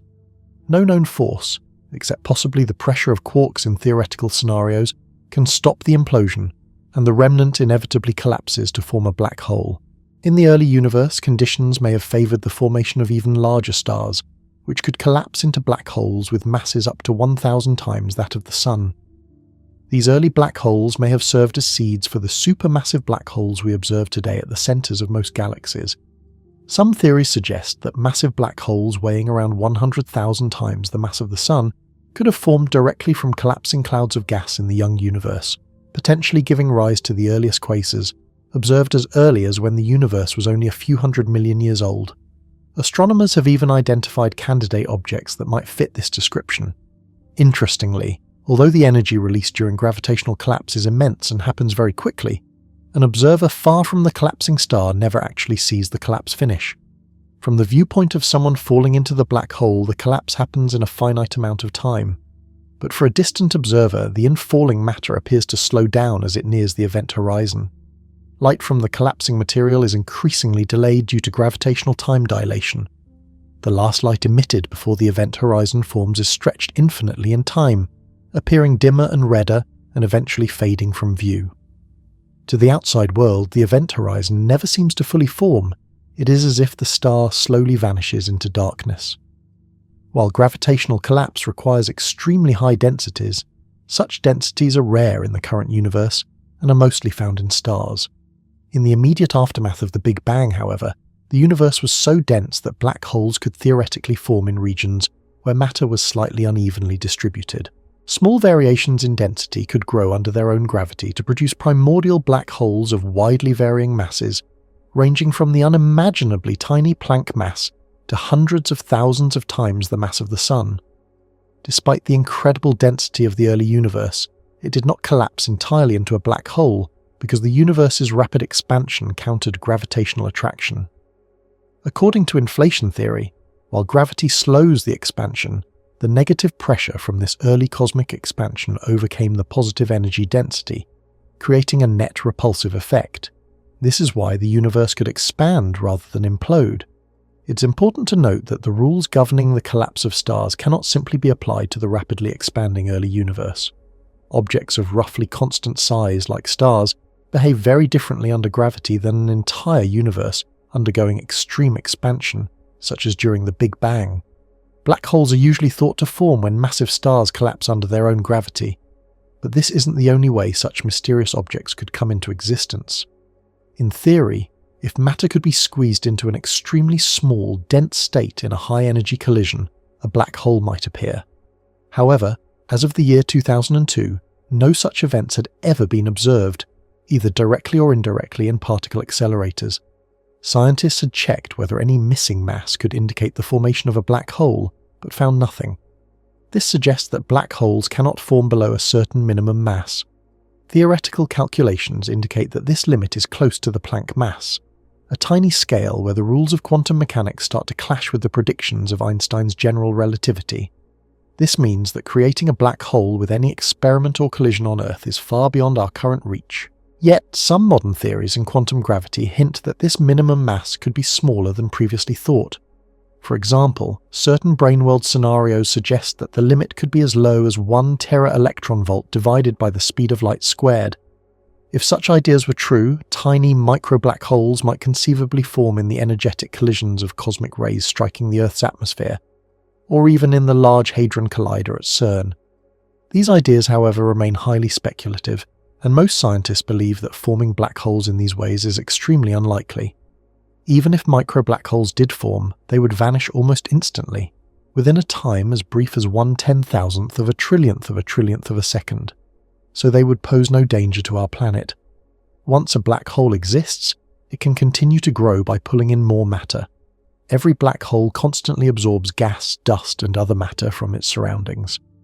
This slow accumulation of matter may explain how some supermassive black holes, which contain millions or even billions of times the mass of the Sun, could have formed.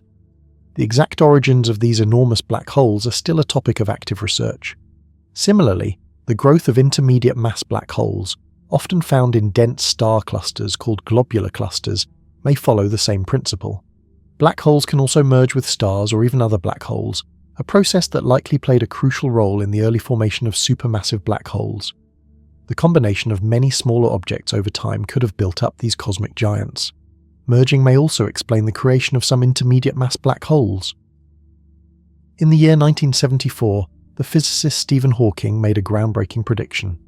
Black holes are not completely black. Instead, they emit a tiny amount of thermal radiation, now called Hawking radiation. Using quantum theory on a black hole that isn't moving or changing, he showed that black holes should release particles with a perfect blackbody spectrum, similar to the way a warm object glows. Since Hawking's discovery, many researchers have confirmed his results through various methods. If this radiation is correct, then black holes slowly lose mass over time, shrinking and eventually evaporating as they emit photons and other particles.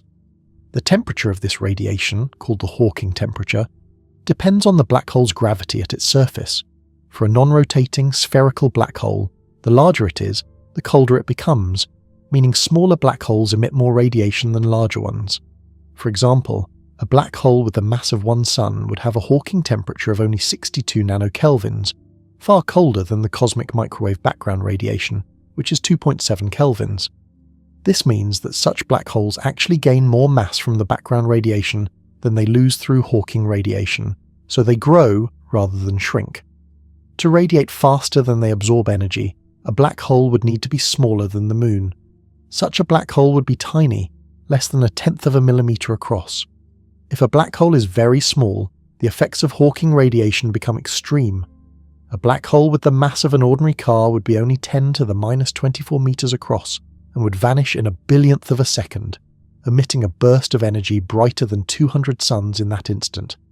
Even smaller black holes, with masses as tiny as 1 tera-electronvolt divided by the speed of light squared, would disappear in a fraction of a time so minuscule it is almost impossible to imagine, 10 to the minus 88 seconds. At these incredibly tiny scales, quantum gravity might influence the black hole's behaviour, although current theories do not suggest that such minuscule black holes could remain stable.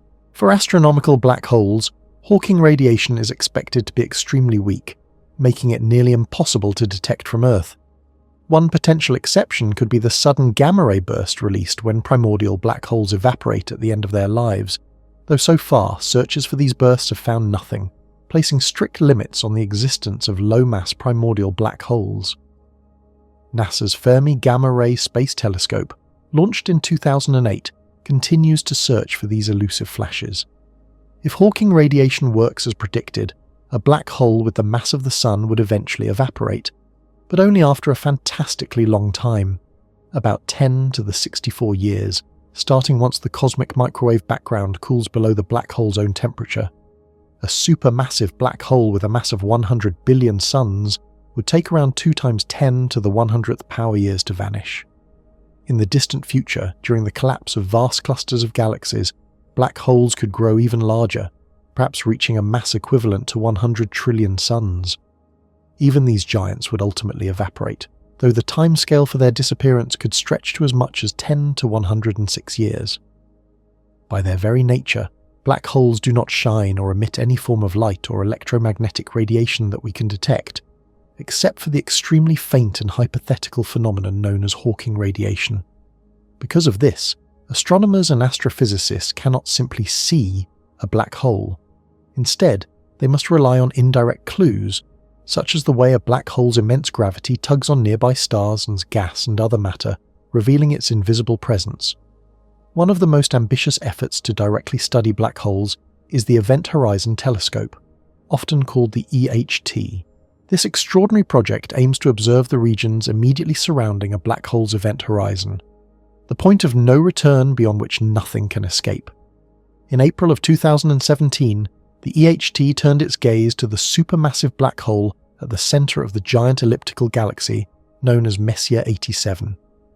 For 10 days that month, a network of 8 radio observatories, spread across 6 mountains on 4 continents, collected carefully synchronized data, capturing the faint signals from this distant cosmic giant. After 2 painstaking years of processing and analysis, the EHT team revealed their first ever image of a black hole in April of 2019. Interestingly, the black hole itself remains invisible in the image, appearing as a dark void. What we actually see is the glowing gas swirling at the very edge of the event horizon, lit in fiery shades of orange and red. This luminous ring traces the boundary of the black hole, making the invisible visible and offering a glimpse into one of the most extreme environments in the universe. On the 12th of May, 2022, the EHT released another groundbreaking image, this time of Sagittarius A star, the supermassive black hole lurking at the heart of our own Milky Way galaxy. The image displayed a ring-like structure strikingly similar to that of Messier 87, complete with the telltale shadow cast by the black hole's intense gravity. Sagittarius A star, though, is more than 1,000 times smaller and lighter than Messier 87's black hole, which made capturing its image far more challenging. Turbulent clouds of plasma along the line of sight partially blurred the picture, creating additional obstacles for the astronomers. One curious feature in the processed image of Sagittarius A star is that the lower half of the glowing ring appears brighter. This is a result of a phenomenon called Doppler beaming, in which matter moving toward the observer at speeds approaching the speed of light appears brighter than matter moving away. In the case of a black hole, This effect indicates that the gas is swirling at extreme relativistic speeds, more than 1,000 kilometers per second, or over 2 million miles per hour, fast enough to resist being swallowed by the black hole's immense gravity and remain in orbit just above the event horizon. The orientation of this bright material also tells us that the EHT observed Messier 87's black hole almost edge-on, with its accretion disk spinning clockwise. Black holes also bend light in extraordinary ways, an effect known as gravitational lensing. This bending produces the illusion that we are viewing the accretion disk from above, when in fact most of the light in the ring actually comes from the far side of the disk, looping around the black hole before escaping. This means that even regions directly behind the black hole become partially visible to distant observers. In 2015, the EHT detected magnetic fields just outside the event horizon of Sagittarius A star. These fields, threading through the accretion disk, were a mix of ordered and tangled structures. Such magnetic fields had been predicted by theoretical studies long before they were observed, confirming that black holes influence not just matter, but magnetic energy in their surroundings. By April of 2023, astronomers presented an image that combined the shadow of Messier 87's black hole with its energetic jet, offering the first ever view of these two features together. Meanwhile, a different approach to studying black holes was confirmed on the 14th of September, 2015, when the LIGO Observatory made the first direct observation of gravitational waves. These ripples in the fabric of space-time matched the predictions for waves produced when two black holes merged, one weighing about 36 times the mass of our Sun, and the other about 29 solar masses. Before colliding, the two black holes were separated by only 350 kilometers, roughly 4 times the Schwarzschild radius corresponding to their combined mass, confirming that they were extremely compact objects, leaving black holes as the most plausible explanation. The LIGO signal also revealed the post-merger ring down, the subtle vibrations emitted as the newly formed black hole settled into a stable state. These vibrations allow scientists to measure the black hole's mass and spin, which match theoretical predictions from detailed simulations. The signal even confirmed the presence of the black hole's photon sphere, a region where light itself orbits the black hole, although it cannot fully rule out exotic alternatives. This historic observation also provided the first direct evidence for stellar mass black hole binaries, and showed that black holes with masses exceeding 25 times that of the Sun do indeed exist. Since that landmark discovery, LIGO and other gravitational wave observatories have detected many more events, each revealing new secrets about these enigmatic cosmic giants. The movements of stars near the very heart of our Milky Way galaxy provide some of the clearest evidence we have that an enormous invisible object, a supermassive black hole, resides there. Since the year 1995, astronomers have carefully tracked the motions of nearly 90 stars orbiting an unseen object that coincides with the powerful radio source known as Sagittarius AE. By analysing the paths of these stars as if they were following Keplerian orbits, scientists were able, in the year 1998, to estimate that a staggering 2,600,000 times the mass of our Sun must be concentrated within a tiny region only about 0.02 of a light-year across to produce the observed motions. As time went on, one particular star, called S2, completed a full orbit around this mysterious central object. Using the detailed data from S2's orbit, astronomers refined their calculations, finding that the mass of the central object is even greater, about 4,300,000 times the mass of our Sun, contained within a sphere less than 0.02 of a light-year in radius. Although the maximum size of this object is still too large to determine whether it is smaller than its Schwarzschild radius, the point at which a black hole's escape velocity exceeds the speed of light. These observations strongly suggest that the object is indeed a supermassive black hole, since no other known structure could pack so much invisible mass into such a tiny volume. There is also some evidence hinting that this object might have an event horizon, a boundary that only black holes possess. When gas and dust fall towards such a massive object, the law of conservation of angular momentum ensures that this material does not fall straight in, but instead forms a swirling disc-like structure around it. In many illustrations, such as artistic renderings of a black hole with a glowing corona, the black hole is shown as a flat shape hiding part of the disk behind it. In reality, the immense gravity of the black hole warps space-time, bending light so dramatically that the disk would appear highly distorted to an observer. Within this accretion disk, friction between layers of gas causes angular momentum to move outward, allowing material to spiral inward toward the black hole. As it falls closer, the gas releases gravitational potential energy, heating up to extreme temperatures. When the central object is a neutron star or a black hole, the gas in the inner regions of the disk orbits at extraordinary speeds. The friction is so intense that it heats the gas enough to emit vast amounts of electromagnetic radiation, primarily X-rays, which can be detected by space-based telescopes. This process of accretion is one of the most efficient ways nature converts matter into energy, capable of releasing up to 40% of the rest mass of the infalling material as radiation, far more efficient than nuclear fusion, which converts only about 0.7% of mass into energy. In many cases, the accretion disk is accompanied by relativistic jets, narrow beams of matter and energy shooting out along the rotational poles of the black hole. These jets carry away a significant fraction of the energy, although exactly how they are formed remains a mystery, largely because of the limited observational data available. Many of the most energetic phenomena in the universe, from active galactic nuclei to quasars, are believed to be powered by the accretion of matter onto supermassive black holes.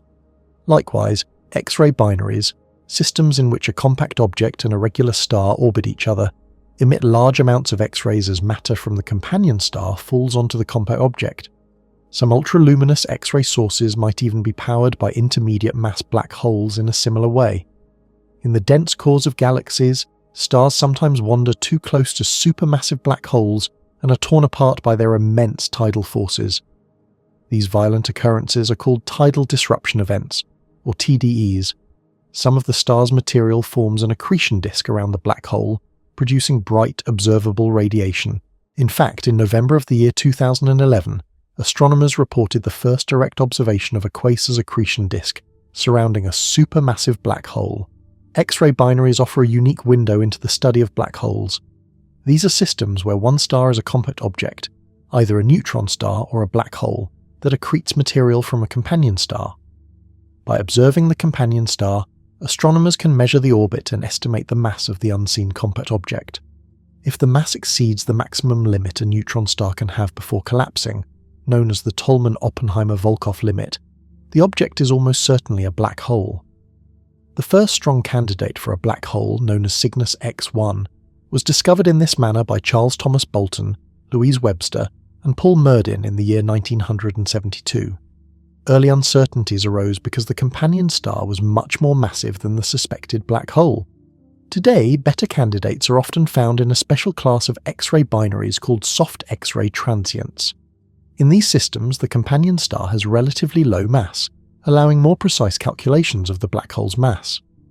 These systems emit X-rays intensely for only a few months every 10 to 50 years, and during the long periods of low emission, called quiescence, the faint accretion disk allows astronomers to observe the companion star in great detail. One of the most promising candidates in this category is V404 Cygni. Interestingly, X-ray emissions from accretion disks often flicker at particular frequencies. These flickers, known as quasi-periodic oscillations, are thought to arise from material moving near the innermost stable orbit of the disk. Because their frequencies are linked to the mass of the central object, these oscillations provide another method to estimate the mass of candidate black holes. Astronomers have a special term, active galaxy, to describe certain galaxies that behave in unusual ways. These galaxies show strange patterns in their light, called spectral line emission, and often emit extremely strong radio waves that are far more powerful than those of normal galaxies. Over decades of careful study, both through observations with telescopes and through theoretical modelling, scientists have come to understand that much of this extraordinary activity is likely powered by supermassive black holes sitting at the centres of these galaxies. These black holes are mind-bogglingly massive, millions or even billions of times heavier than our Sun. The typical picture of an active galactic nucleus, or AGN, includes a central supermassive black hole surrounded by a swirling disk of gas and dust, called an accretion disk. This disk feeds material into the black hole, releasing enormous amounts of energy in the process. Perpendicular to this disk, twin jets of high-energy particles can shoot out into space, sometimes extending for thousands of light years. While astronomers expect that nearly all AGNs harbour these colossal black holes, Only some galaxies have been studied closely enough to actually measure the mass of the central black hole candidates with precision. Today, it is widely accepted that almost every galaxy, not just the active ones, has a supermassive black hole at its centre. Observations have revealed a remarkable relationship between the mass of this central black hole and the motion of stars in the surrounding galactic bulge, known as the M-sigma relation. This connection strongly hints that the growth of the black hole and the formation of the galaxy itself are deeply intertwined, as if the evolution of one shapes the other. One of the most fascinating ways astronomers can confirm the presence of a black hole is by observing the effects of its intense gravity on nearby light and matter. One such effect is gravitational lensing. This occurs when the enormous gravity of a massive object bends the path of light around it, much like a glass lens bends light in an optical instrument. In weak gravitational lensing, light is bent only slightly, by a few arc-seconds, producing subtle distortions. A more dramatic form, called microlensing, happens when the source of light cannot be resolved individually, and the observer sees a small but noticeable brightening as the light is bent. Around the turn of the first millennium, astronomers reported the first 3 candidate detections of black holes through microlensing. More recently, in January of 2022, astronomers announced the first confirmed detection of a microlensing event caused by an isolated black hole. Another promising method to detect black holes through their gravity is by watching the motion of stars orbiting around them. In our own Milky Way, astronomers have been tracking stars near the centre, around the mysterious object known as Sagittarius A, looking for these very orbital effects. While the evidence for supermassive black holes is strong, the situation is slightly more complicated for smaller stellar mass black holes. The standard model assumes that there is a maximum possible mass for neutron stars, and any observed object exceeding this limit is assumed to be a black hole. However, the behaviour of matter at extremely high densities remains poorly understood.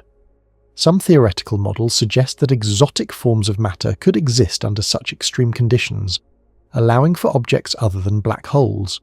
For instance, a dense phase of free quarks might produce quark stars, and certain supersymmetric theories propose objects called Q stars. Other speculative models suggest that preons, hypothetical building blocks of quarks and leptons, could form preon stars. While these ideas are fascinating, they also show that even these exotic objects would have a maximum mass, according to the laws of general relativity. Interestingly, the average density of a black hole depends on its mass. Larger black holes are actually less dense than smaller ones. For example, a supermassive black hole with a mass of 100 million suns has an average density similar to that of water. This means that the physics of matter around supermassive black holes is relatively well understood, and alternative explanations, such as a giant cluster of dark objects, generally do not hold up, because they would not remain stable enough over long periods of time to match observations. Theoretical physicists have also imagined a few exotic objects that could, in principle, mimic the observable effects of black holes almost perfectly, but which would work through entirely different mechanisms. These include gravitar stars, black stars, nest stars, and dark energy stars. While intriguing, these remain speculative and have not been observed in the universe so far. Black holes come in the same size or mass. In particular, there is a huge difference between the black holes that form from the deaths of stars, known as stellar mass black holes, and the enormous behemoths that lie at the centres of galaxies, called supermassive black holes. Understanding these differences is essential not only for appreciating the incredible diversity of the cosmos, but also for realizing the potential, however remote, of their influence on Earth and our solar system. To begin with, let us first consider the smaller stellar mass black holes. These black holes are formed from stars, massive stars, that have reached the end of their life cycle. Stars, as you may know, are gigantic spheres of burning gas, mostly hydrogen, held together by gravity and constantly fusing lighter elements into heavier ones in their cores. This process produces the energy and light that makes stars shine. However, a star does not shine forever. Depending on its mass, a star can live for millions or even billions of years, but eventually it exhausts the fuel in its core. When a star several times more massive than our Sun reaches this stage, its core collapses under its own immense gravity. If the core is sufficiently dense and massive, no force can stop it from collapsing further, and a black hole is born. stellar mass black holes typically have masses ranging from about 3 times the mass of our Sun up to perhaps several dozen times the Sun's mass. To put this into perspective, the Sun is about 1,000 times wider than the Earth, and its mass is more than 300,000 times the mass of the Earth. So even a small black hole is an object of incredible density, concentrating multiple times the Sun's mass into a sphere only a few tens of kilometers across. Imagine compressing all the mass of several suns into a sphere the size of a small city, and you begin to get a sense of how extreme these objects are. Despite their name, stellar mass black holes are still far more massive than anything we encounter on Earth, yet in the cosmic scale, they are relatively tiny compared to their supermassive cousins. On the other end of the scale, we have supermassive black holes. These giants are not formed from the collapse of a single star, but are thought to grow over billions of years through the accumulation of gas, dust, stars, and even other black holes. They reside at the centers of nearly all large galaxies, including our own Milky Way. The mass of a supermassive black hole is truly staggering, ranging from hundreds of thousands to billions of times the mass of our Sun. For example, the supermassive black hole at the center of the Milky Way, known as Sagittarius A star, has a mass of about 4 million suns, and its diameter stretches roughly 20 times the distance from the Earth to the Sun. Even more mind-boggling, the supermassive black hole at the heart of the galaxy Messier 1, or Métis 7, has a mass of about 6.5 billion times the mass of the Sun. These numbers are almost impossible to comprehend, yet they reflect the incredible diversity in size and influence between different black holes. The difference in scale between stellar mass and supermassive black holes has profound consequences for how they interact with their surroundings and what impact they might have on Earth, even from great distances. Stellar mass black holes, despite their intense gravity, usually have a very limited zone of influence. They're often found in binary star systems, where they interact gravitationally with a companion star. In such cases, the black hole can pull matter from its companion in a dramatic and violent process, forming what is known as an accretion disk. As this matter spirals inward, it heats up to extreme temperatures, emitting powerful X-rays and other forms of radiation. This is one way astronomers can detect stellar mass black holes, which are otherwise invisible because light cannot escape from within their event horizon. Even if a stellar mass black hole were to wander close to our solar system, the odds of it causing catastrophic effects are extremely low but not zero. A black hole's gravity affects objects in its immediate vicinity, but because these objects have relatively low mass compared to the immense distances in space, the gravitational influence diminishes rapidly with distance. For example, a stellar mass black hole passing several light-years away from the Sun would likely have no noticeable effect on Earth's orbit or on the planets of the solar system. It is only when these objects come very close, within a few astronomical units, where 1 astronomical unit is the average distance from the Earth to the Sun, that the gravitational pull could become disruptive. Even then, the likelihood of a direct encounter with a stellar mass black hole is extraordinarily small, given the vast emptiness of space. Supermassive black holes, however, operate on a completely different scale. Their gravity dominates the centers of entire galaxies, shaping the motion of billions of stars over distances of thousands of light-years. The stars, gas clouds, and even dark matter near a supermassive black hole are all influenced by its gravitational pull, orbiting it in ways that can be predicted using the laws of physics, particularly the equations developed by Isaac Newton and later refined by Albert Einstein's theory of general relativity. One fascinating consequence of this immense scale is that the effects of a supermassive black hole can be felt across vast regions of its host galaxy. Stellar mass black holes are like small whirlpools in a river, while supermassive black holes are more akin to the central drain of an ocean basin, affecting everything in the surrounding area. In addition to their gravitational influence, supermassive black holes can power some of the most energetic phenomena in the universe. When matter falls into a supermassive black hole, it forms a swirling accretion disk that can shine with the brightness of an entire galaxy, outshining billions of individual stars. Some of this material is also ejected in the form of relativistic jets, narrow streams of particles travelling near the speed of light, which can extend thousands of light-years into space. These jets and the radiation from accretion disks are collectively known as active galactic nuclei, or AGN. They provide not only spectacular visual evidence of a black hole's presence, but also a mechanism for influencing star formation and the evolution of galaxies over cosmic timescales. When considering potential impacts on Earth, scale matters enormously. A stellar mass black hole would need to come extremely close to the solar system to pose a direct threat, and such an event is vanishingly rare. In contrast, supermassive black holes are so distant and massive that their influence on Earth is largely indirect. The supermassive black hole at the centre of the Milky Way, Sagittarius A star, is about 26,000 light-years away. This is an almost incomprehensible distance, 26,000 times the distance that light travels in a single year. At such a distance, its gravitational pull on the solar system is negligible. Nevertheless, it does anchor the Milky Way, keeping billions of stars in orbit and maintaining the overall structure of our galaxy.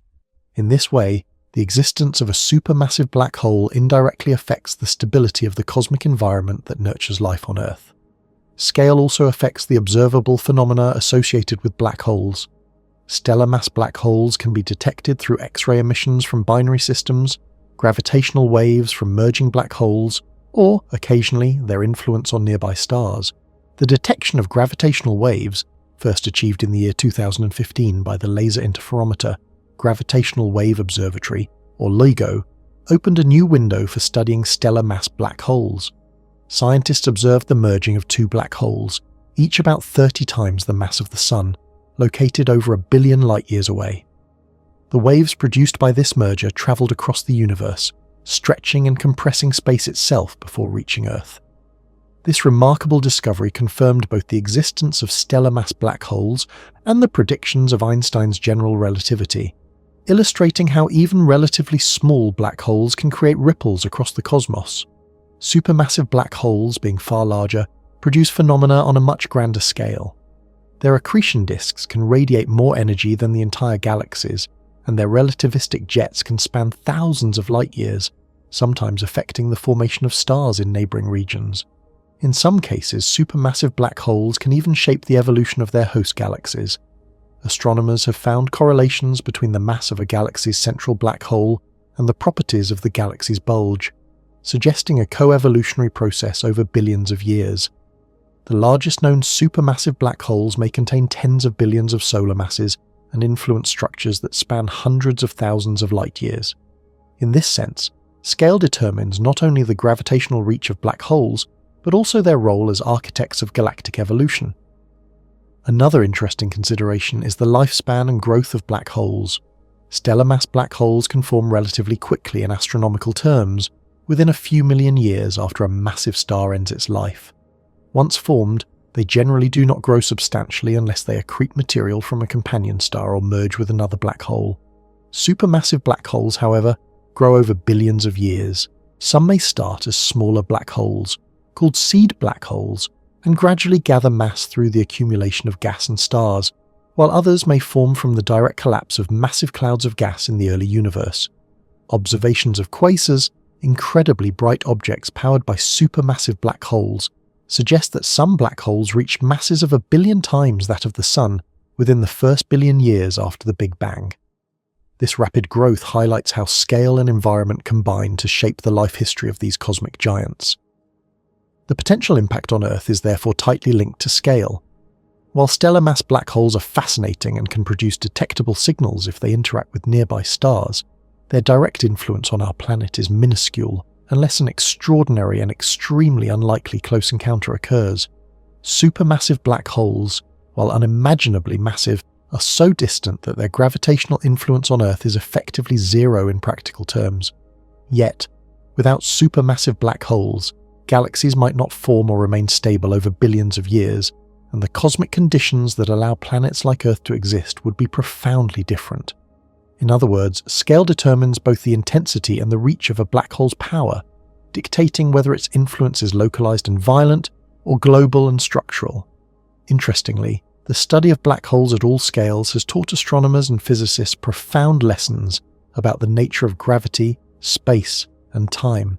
Stellar mass black holes offer laboratories for studying extreme physics on humanly understandable timescales, from milliseconds to decades.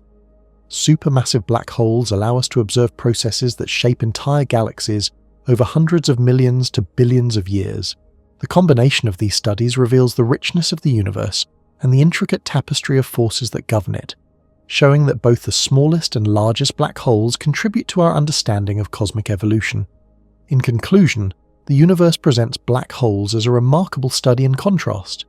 Stellar mass black holes formed from the collapse of individual stars are compact and immensely dense, possessing gravity so strong that not even light can escape. They can produce spectacular local effects, including X-ray emissions and gravitational waves, yet their influence is generally confined to their immediate neighbourhood. Supermassive black holes, residing at the heart of galaxies, are colossal by comparison, containing millions to billions of times the mass of the Sun. Their gravitational pull shapes entire galaxies, and their energy output can rival or exceed that of the billions of stars in their host galaxy. The difference in scale between these two types of black holes dictates not only the phenomena they produce, but also their potential impact on Earth. While a stellar mass black hole could, in theory, pose a risk if it wandered close enough, the odds are astronomically small. Supermassive black holes, while terrifyingly massive, are far enough away that their direct gravitational effects on Earth are negligible, yet their indirect influence is critical to the structure and stability of our galaxy. Understanding these differences allows us to appreciate the full spectrum of black hole behavior and the role of scale in the universe. It reminds us that in the cosmos, size matters, not in the sense of danger alone, but in terms of influence, detectability, and the shaping of cosmic history. Stellar mass black holes are like local storms, dramatic and intense but limited in reach. Supermassive black holes are like the deep currents of the ocean, invisible from a distance but controlling the movement and fate of everything around them. Both are essential to our understanding of the universe, demonstrating the staggering diversity and scale of the cosmos, and highlighting the ways in which the smallest and largest forces interact to create the universe we observe today. Through the study of black holes, humans have learned that gravity, mass, and distance combine to produce effects that are at once local and universal, fleeting and eternal. By comparing stellar mass and supermassive black holes, astronomers continue to uncover the principles that govern not just these mysterious objects, but the very fabric of space and time itself. From the death of a single star to the heart of a galaxy, black holes show that the universe is a place of extremes, where scale is everything, and where the smallest differences in mass can translate into the largest differences in cosmic influence. Imagine for a moment that our Earth, the pale blue dot suspended in the vast darkness of space, suddenly encountered a small black hole. Not one of those enormous supermassive black holes that lurk at the centres of galaxies, but a small one, perhaps a black hole with a mass only a few times greater than our Sun. At first glance you might think, it is small, so maybe we can survive it. But the truth is far more terrifying, more bizarre, and more dramatic than anything our minds usually comprehend. A black hole, by definition, is a region in space where gravity is so intense that nothing can escape from it. Not light, not air, not even the fastest particle in the universe.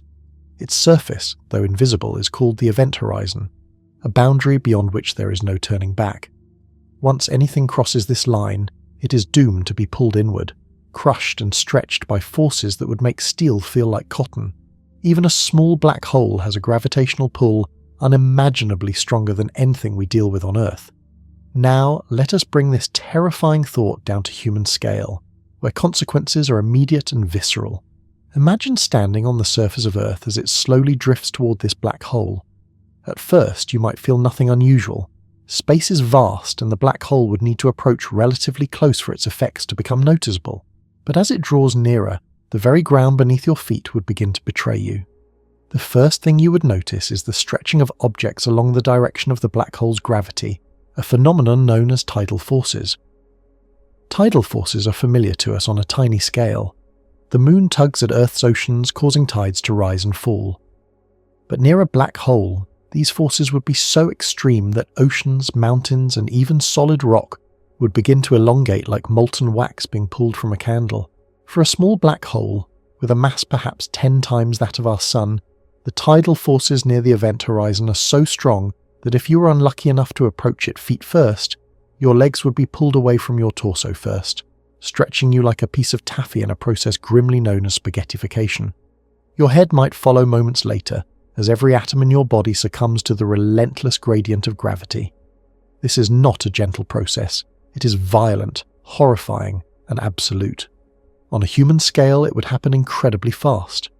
While we often imagine black holes as slowly swallowing everything, in reality for objects as small as humans, the destruction is almost instantaneous once proximity is close enough. Meanwhile, the Earth itself would not escape this fate. Planets are massive and sturdy compared to a human body, but even they are not immune. The side of Earth closer to the black hole would experience a stronger gravitational pull than the far side, and this differential force would tear the planet apart long before it reaches the event horizon. Mountains would crumble, oceans would stretch into elongated rivers of water, the crust itself would fracture and twist. Over hours, or perhaps even minutes, Earth would be reduced to a torrent of molten rock and debris, spiraling inward toward the black hole. Entire continents would vanish as the core of the planet is drawn inexorably toward annihilation. Even from a distance, the effects of this encounter would be catastrophic. The Moon, caught in Earth's collapsing gravitational field, would either be flung into a new orbit, smashed into Earth, or pulled apart itself. The atmosphere, that delicate layer of gases that makes life possible, would be ripped away in a furious wind, leaving nothing to protect the few desperate organisms struggling to survive in the opening moments. Radiation would spike dramatically. As material accelerates into the black hole, it heats up to extraordinary temperatures, emitting bursts of X-rays and gamma rays capable of sterilizing the planet long before the final plunge. From an observer's perspective elsewhere in the solar system, the event would be equally dramatic. Earth would appear to stretch and distort under the immense gravitational pull. Time itself, in the vicinity of the black hole, would behave strangely. According to Einstein's theory of relativity, time slows down in strong gravitational fields. To an external observer, Earth would appear to freeze, stretched along the direction of the black hole's gravity, moving slower and slower as it approaches the point of no return. Meanwhile, for anything falling toward the black hole, time would feel normal, but the devastation unfolding around them would be inescapable and absolute. Consider the scale of destruction in terms we can grasp. A small black hole, weighing perhaps 10 times as much as our Sun, is still a concentration of unimaginable density. All of that mass is squeezed into a space only a few tens of kilometers across. Compare that to Earth, a planet roughly 12,740 kilometers in diameter. The size difference is staggering, yet the black hole's gravity is indifferent to scale. It does not matter that Earth is immense on human terms. Once within the black hole's reach, the planet is no match. The very structure of Earth, built over billions of years, would be irrelevant in the face of this celestial predator. Even the wider solar system would feel tremors from this cataclysm. If Earth is ripped apart and pulled toward the black hole, nearby planets could be disturbed in their orbits. The debris from the planet's destruction could collide with Mars or Venus, creating new catastrophes. The Sun might feel a slight tug from the redistributed mass, subtly altering the orbits of the remaining planets over centuries. And if this black hole is moving, even slowly through the galaxy, it could carry with it fragments of Earth and continue to wreak havoc wherever it passes. The consequences for life are stark and undeniable. Humans, animals, plants, and microorganisms alike would face near instantaneous extinction. Civilizations, cities, and monuments, everything painstakingly built over millennia, would be reduced to molecular dust in seconds. The oceans would boil, the skies would darken under the blanket of displaced atmosphere, and nothing that depends on the fragile balance of gravity and light would survive. It is difficult to exaggerate the horror. The event would not be just the end of Earth as we know it. It would be the annihilation of everything bound to the planet. But there is a strange, almost poetic element to this destruction. In the vast scale of the universe, Earth is but a tiny speck, yet the encounter with a small black hole highlights the profound consequences of gravity. The subtle yet unstoppable force that shapes stars, planets, and galaxies. It shows how delicate life is, how fragile a planet suspended in space can be, and how even something as massive and seemingly invulnerable as Earth can be undone in moments by the hidden powers of the cosmos. Scientists have long studied such scenarios using simulations and equations. Even in thought experiments, the mathematics shows that the closer an object approaches a black hole, the stronger the tidal forces become, and the more extreme the stretching and destruction. These forces grow so dramatically that they transform familiar materials, rock, water, air, and even living tissue, into exotic streams of energy spiraling toward oblivion. The very idea forces us to confront our limitations as beings confined to time, space, and fragile matter. Now, imagine that an object smaller than a city yet unimaginably dense is hurtling silently through the cosmos, and its path intersects with our planet. It is the terrifying reality of what might happen if a small black hole, perhaps with the mass of a large mountain or even as heavy as a small moon, were to come close to Earth. Despite its small size, such a black hole would be a force of cosmic devastation, capable of warping space and time around it and ultimately tearing our planet apart in ways that are both spectacular and horrifying. The first encounter would seem almost insignificant to an untrained observer. A small black hole, perhaps only a few kilometers across, or even smaller, the size of a small town, would approach Earth invisibly, because black holes themselves do not emit light. The first sign of its presence might be subtle anomalies in gravity, strange shifts in satellite orbits, or inexplicable tremors in the Earth's crust. But beneath this deceptive calm, a cosmic monster would be exerting a gravitational pull that grows exponentially stronger as the distance shrinks. Imagine holding a piece of string and gradually pulling it tighter. Now imagine that string being the very fabric of space, and the tension pulling with the weight of millions or even billions of tons per square centimeter. That is what gravity from a black hole feels like on the scale of celestial mechanics. As the black hole moves closer, the effects would quickly become more than just measurable. They would be catastrophic. Earth, a planet with a diameter of about 12,740 kilometers, would begin to experience what physicists chillingly call tidal forces. These are not the gentle tides of our oceans caused by the moon, but extreme differences in gravitational pull across the planet. On the side of Earth nearest the black hole, gravity would pull far more strongly than on the far side. This immense difference in gravitational strength would stretch the planet longitudinally, elongating it into an almost sausage-like shape, in a process scientists aptly name spaghettification. Mountains, oceans, forests, cities, and even the molten core itself would be pulled apart in a silent but unstoppable draw. The timeline from first approach to total obliteration would be terrifyingly short in cosmic terms. Once the black hole enters the vicinity of Earth, say within a distance of a few 100,000 kilometers, the stretching would begin imperceptibly at first. Oceans might slosh unnaturally, tides would become chaotic, and the Earth's rotation could start to wobble. Within hours, if not minutes, the surface would begin to rupture. Imagine entire continents being stretched like taffy, the crust cracking and splitting, volcanoes erupting as the molten mantle is exposed, and earthquakes shaking the planet with a force billions of times greater than anything previously recorded. As the black hole draws even nearer, the spaghettification would accelerate. Cities would be torn from their foundations, skyscrapers bending and twisting as if made of paper, and mountains stretching skyward in impossible angles. The atmosphere itself would be ripped away, creating a gaping void where once breathable air existed. At this point, the notion of time and survival loses all meaning for any living being. From first measurable gravitational disturbances to the ultimate obliteration, the sequence could unfold in a matter of hours or even less, depending on the black hole's mass and speed. Eventually, Earth itself would lose its identity as a spherical world. The core, the mantle, and the crust would be stretched into a thin filament, drawn inexorably toward the black hole's singularity, the point of infinite density from which nothing escapes. Even the atoms themselves would feel the difference in gravitational pull between their constituent particles, and matter would be shredded at the most fundamental level. From a distance, the planet might appear as a bright streak, the remnants of its mass spiraling around the black hole before being swallowed completely. In the final moments, the entire mass of Earth would vanish beyond the event horizon, the boundary of no return, leaving behind nothing but a ripple in the fabric of space-time, a whisper of the catastrophe that had unfolded. The scale of destruction is almost impossible to imagine. Even a small black hole, with a mass just a fraction of the moon's, would be enough to destroy Earth completely.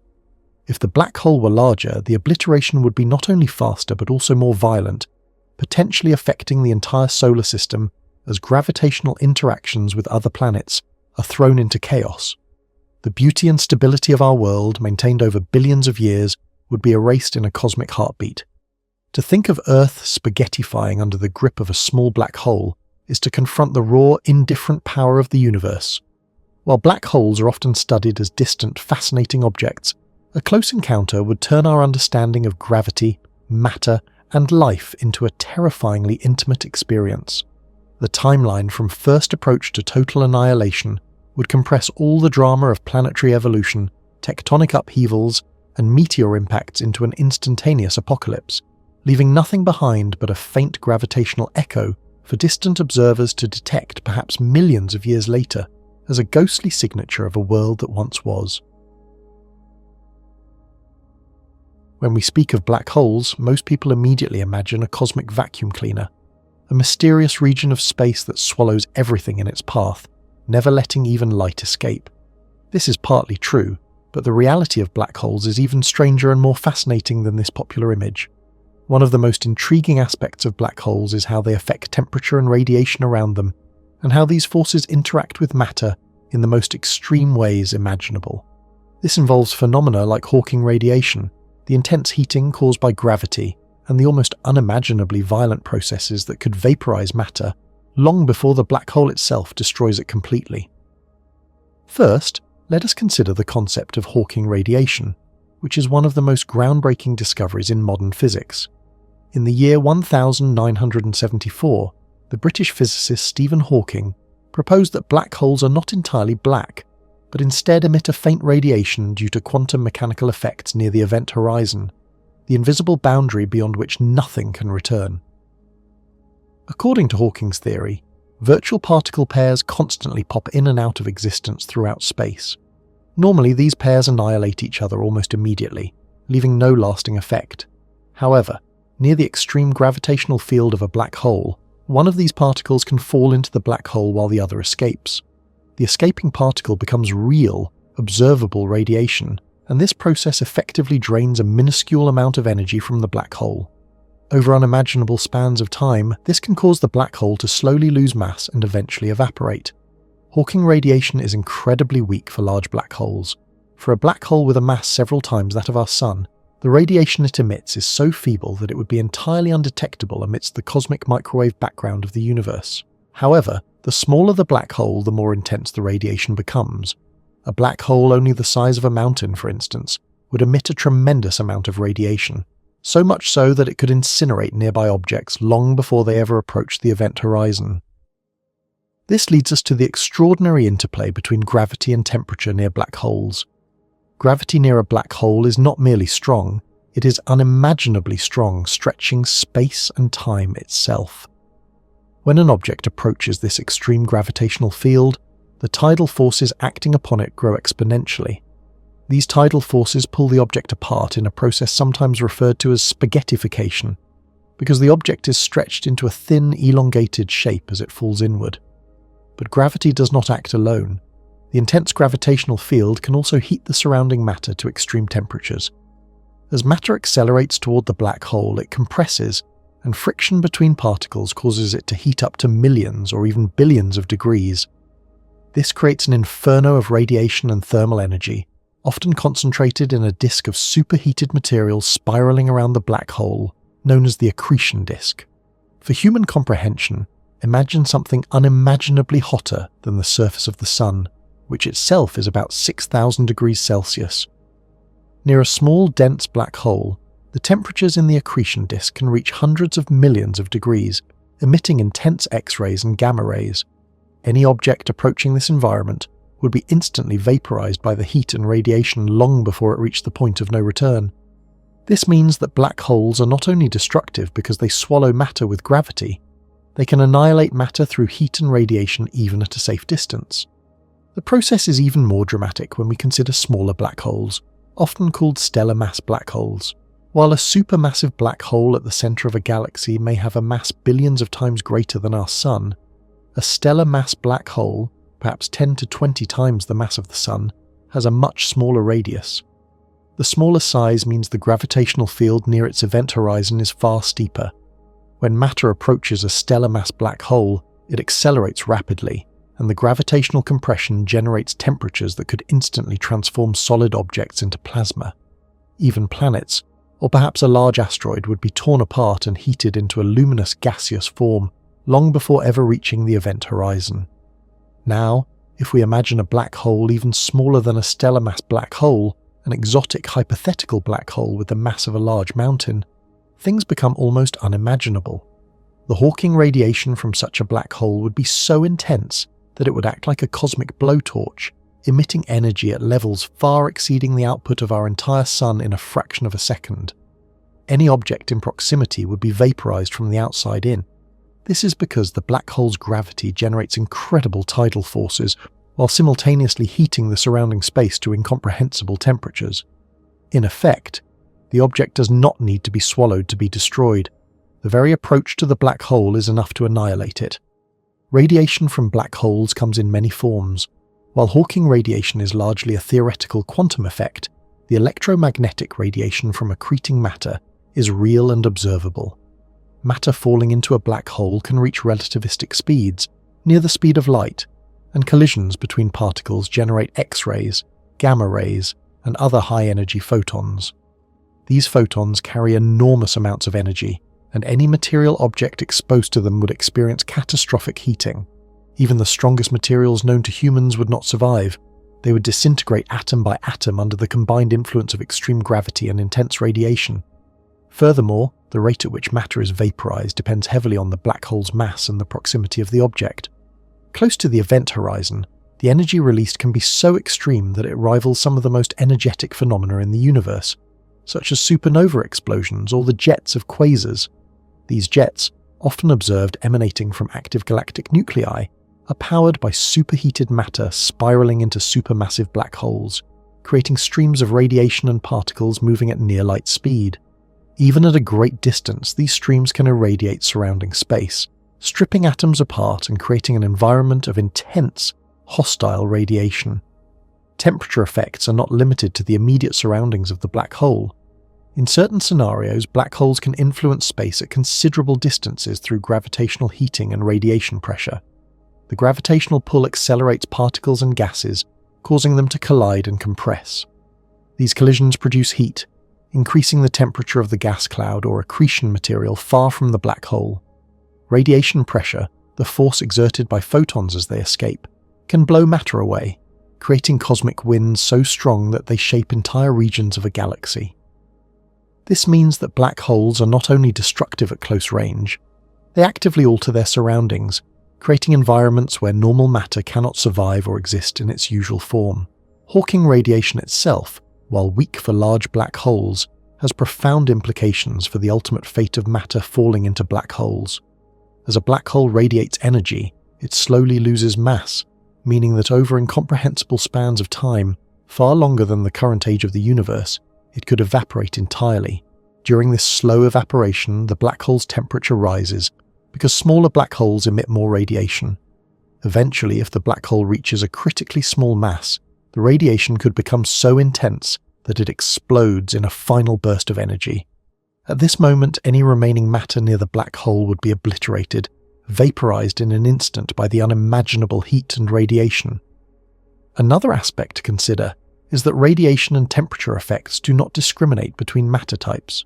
Solid, liquid, or gas all are equally vulnerable to the extreme conditions near a black hole. Even highly refractory materials such as tungsten or carbon, in the form of diamond, would be shredded and vaporized by the tidal forces and superheated radiation. For living beings, the consequences are even more severe. Humans or animals approaching a black hole would experience a combination of intense tidal stretching, crushing gravitational forces, and incinerating heat and radiation. The result is a rapid disintegration at the atomic and molecular level. In essence, a black hole is not merely a region of gravitational influence, it is a cosmic furnace, a place where the laws of physics create conditions of destruction unlike anything we can experience on Earth. The combined effects of Hawking radiation, gravitational heating, and tidal forces ensure that matter is not just swallowed, but often obliterated before it can even cross the event horizon. This paints a picture of a black hole as a cataclysmic entity, where temperature and radiation work hand in hand with gravity to destroy everything in proximity. It is fascinating to imagine what this would look like if we could observe it up close. Picture a spacecraft approaching a small black hole.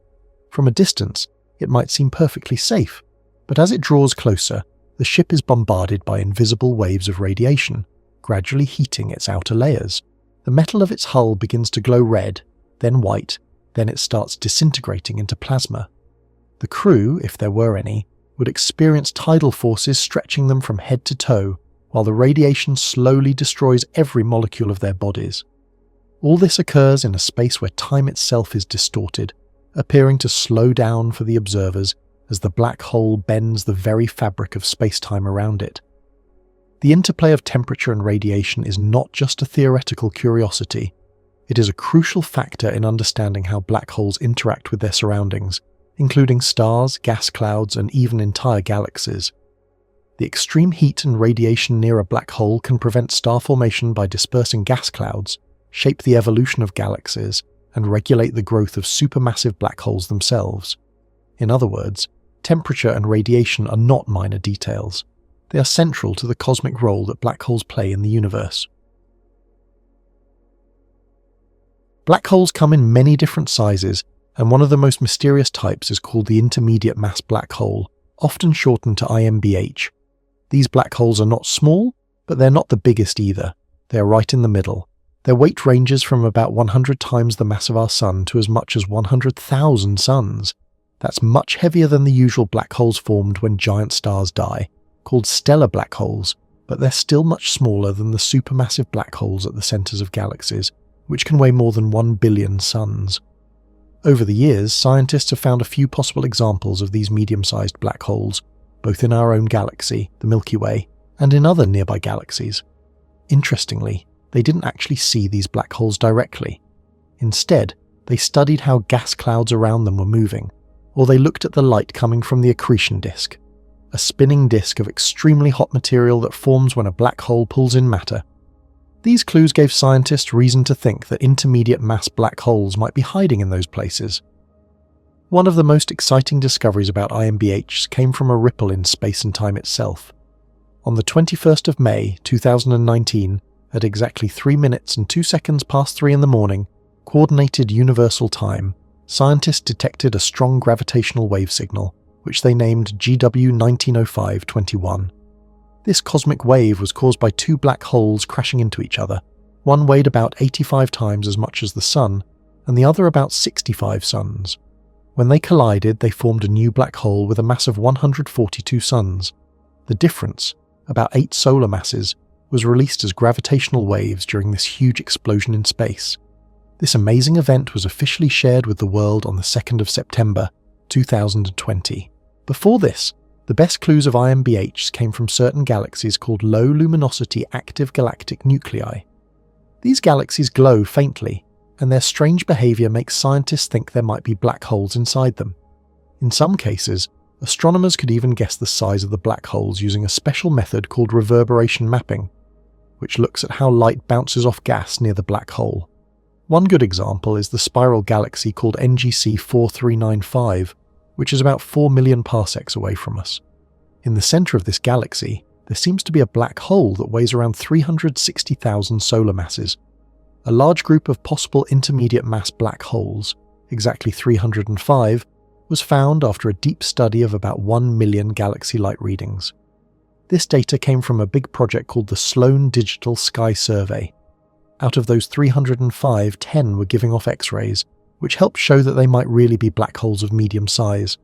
Another interesting place to look for IMBHs is in strange objects called ultraluminous X-ray sources, or ULXs. These are very bright spots in the X-ray sky, and they often appear in galaxies where new stars are being born, like the well-known starburst galaxy M82. ULXs are usually near groups of young stars, and scientists think that they might be black holes feeding on nearby stars. But to really prove that an IMBH is there, astronomers need to carefully study the light from the companion star and track how it moves. Some researchers believe that IMBHs might also be hiding in globular clusters. These are tight, round groups of stars that move around galaxies like the Milky Way. To search for black holes in these clusters, scientists measure how the stars at the center are moving. If something very heavy is there, it should disturb the movement of nearby stars. However, so far, none of the supposed discoveries have held up to more checking. One example is a cluster named M31G1. At first, it seemed like it might contain a big black hole, but later studies showed that the data could be explained without one. Gravitational waves might hold the key to solving this space puzzle.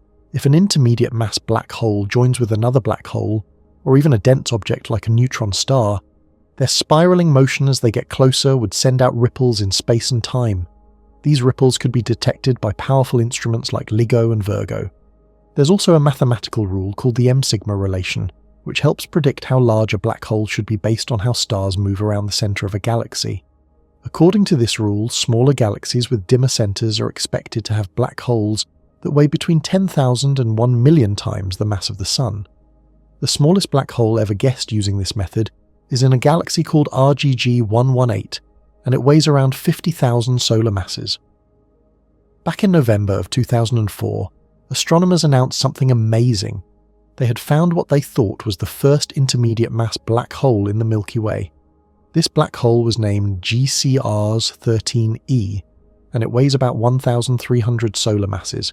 It is just 3 light-years away from the Milky Way's huge central black hole, Sagittarius A. GCRS 13e is part of a group of 7 stars, which might be what's left of a bigger star cluster that was torn apart by the strong gravity near the galaxy's centre. This finding supported the idea that supermassive black holes might grow by slowly swallowing smaller black holes and stars. However, not everyone agreed. In the next year, 2005, a German team of scientists raised doubts. They studied how the stars in that cluster were moving and suggested that there might not be a black hole there at all. If an IMBH really is orbiting close to the centre of our galaxy, it might be possible to catch it by watching how it affects the movement of nearby stars. Then, in January of 2006, a team led by Philip Carrett from the University of Iowa made another exciting announcement. They found a repeating signal called a quasi-periodic oscillation coming from a possible black hole in galaxy M82. This object, named M82X1, seems to be feeding on a red giant star which is slowly losing its outer layers. The discovery was made using a special satellite called NASA's Rossi X-ray Timing Explorer. But even this discovery wasn't fully accepted. The signal only went through about 4 cycles, which might not be enough to prove that it was truly repeating. It could just be random background noise. And even if the signal is real, scientists still don't know if it's caused by the star's orbit or by a slower process happening in the black hole's spinning disk. In 2009, astronomer Sean Farrell and his team made another breakthrough. They found a strange object named HLX-1, which turned out to be an intermediate mass black hole. What made HLX-1 so interesting was that it seemed to be surrounded by a small group of stars, almost like a tiny galaxy of its own. HLX-1 was found inside a larger galaxy called ESO 24349, and scientists thought that this galaxy had once collided with a smaller galaxy that had HLX-1. Most of the smaller galaxy's stars were absorbed, but the black hole remained. A few years later, on the 9th of July 2012, scientists using a radio telescope run by CSIRO in Australia announced another major finding. They thought they had discovered the first clear example of an intermediate mass black hole based on strong radio evidence. Then, in 2015, researchers at Keio University in Japan made a surprising observation. They were studying a strange gas cloud called Keio 0.400.22, and they noticed that the gas particles were moving at very different speeds.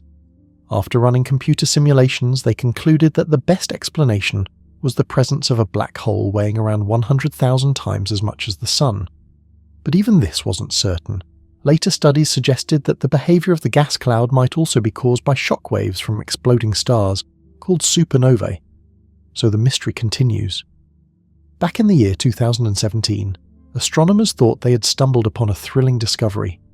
They believed they had spotted a black hole lurking deep inside a giant tightly packed group of stars known as a globular cluster. This cluster goes by the name 47 Tucanae and shines far away in the southern sky. But the black hole they suspected wasn't ordinary. It wasn't a small one formed when a massive star dies in a dramatic explosion. Instead, it appeared to be a rare in-between type, which scientists call an intermediate mass black hole. This hidden giant might weigh a few thousand times more than our Sun. The idea came from watching how special, rapidly spinning stars called pulsars were moving. Their strange speeds and directions suggested that something incredibly heavy was tugging on them. Yet, when astronomers returned later with sharper instruments and more precise observations, they couldn't find clear proof of any black hole at all. The initial excitement faded, leaving only a tantalizing mystery. Then, in the year 2018, scientists from Keio University in Japan made headlines again. This time, they found several streams of cold gas swirling around something invisible near the heart of our own Milky Way galaxy. This hidden object had a long technical name, HCN 0.009 to 0.044, but what really mattered was its size. It seemed to have a mass roughly 32,000 times that of the Sun. If this finding were confirmed, it would become only the third black hole ever observed in this puzzling middleweight category. These black holes are too heavy to form from a single dying star, yet far too small to count as the monstrous supermassive black holes that sit at the centres of galaxies. Just 1 year later, in 2019, the universe showed astronomers an unforgettable spectacle. They detected ripples in the very fabric of space and time known as gravitational waves. These ripples were created by the colossal collision of two black holes. One of them had a mass about 66 times that of the Sun, while the other was even larger, weighing roughly 85 times the Sun. When they crashed into each other, they merged into a brand new black hole that was around 142 times heavier than the Sun. During this cosmic smash-up, energy equivalent to about 9 times the mass of the Sun was released, spreading across the universe as gravitational waves.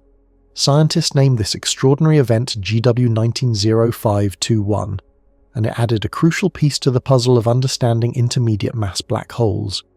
In the year 2020, astronomers may have spotted yet another one of these mysterious middle-sized black holes. They found a potential candidate with the complex name 3XMMJ2150, 22.40, 55108, located in the direction of the Aquarius constellation. This possible black hole lies an astonishing 740 million light-years away from Earth.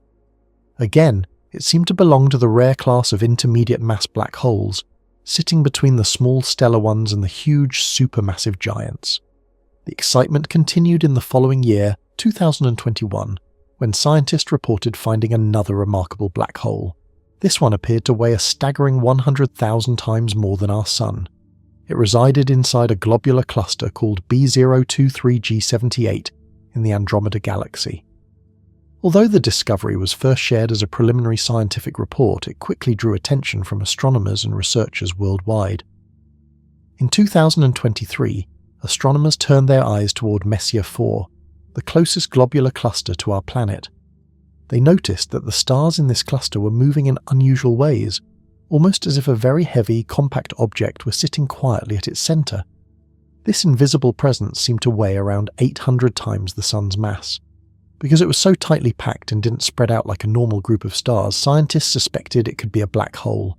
However, they couldn't be completely certain. It might also be a cluster of white dwarfs, neutron stars, or even several small black holes huddled together. On the 10th of July in the year 2024, another intriguing study made the news. This time, astronomers looked at 7 stars in a cluster called Omega Centauri. These stars were racing along in ways that suggested they were orbiting an unseen heavy object. The researchers estimated that this hidden body had a mass of at least 8,200 times that of the Sun, making it another strong candidate for the elusive intermediate mass black holes.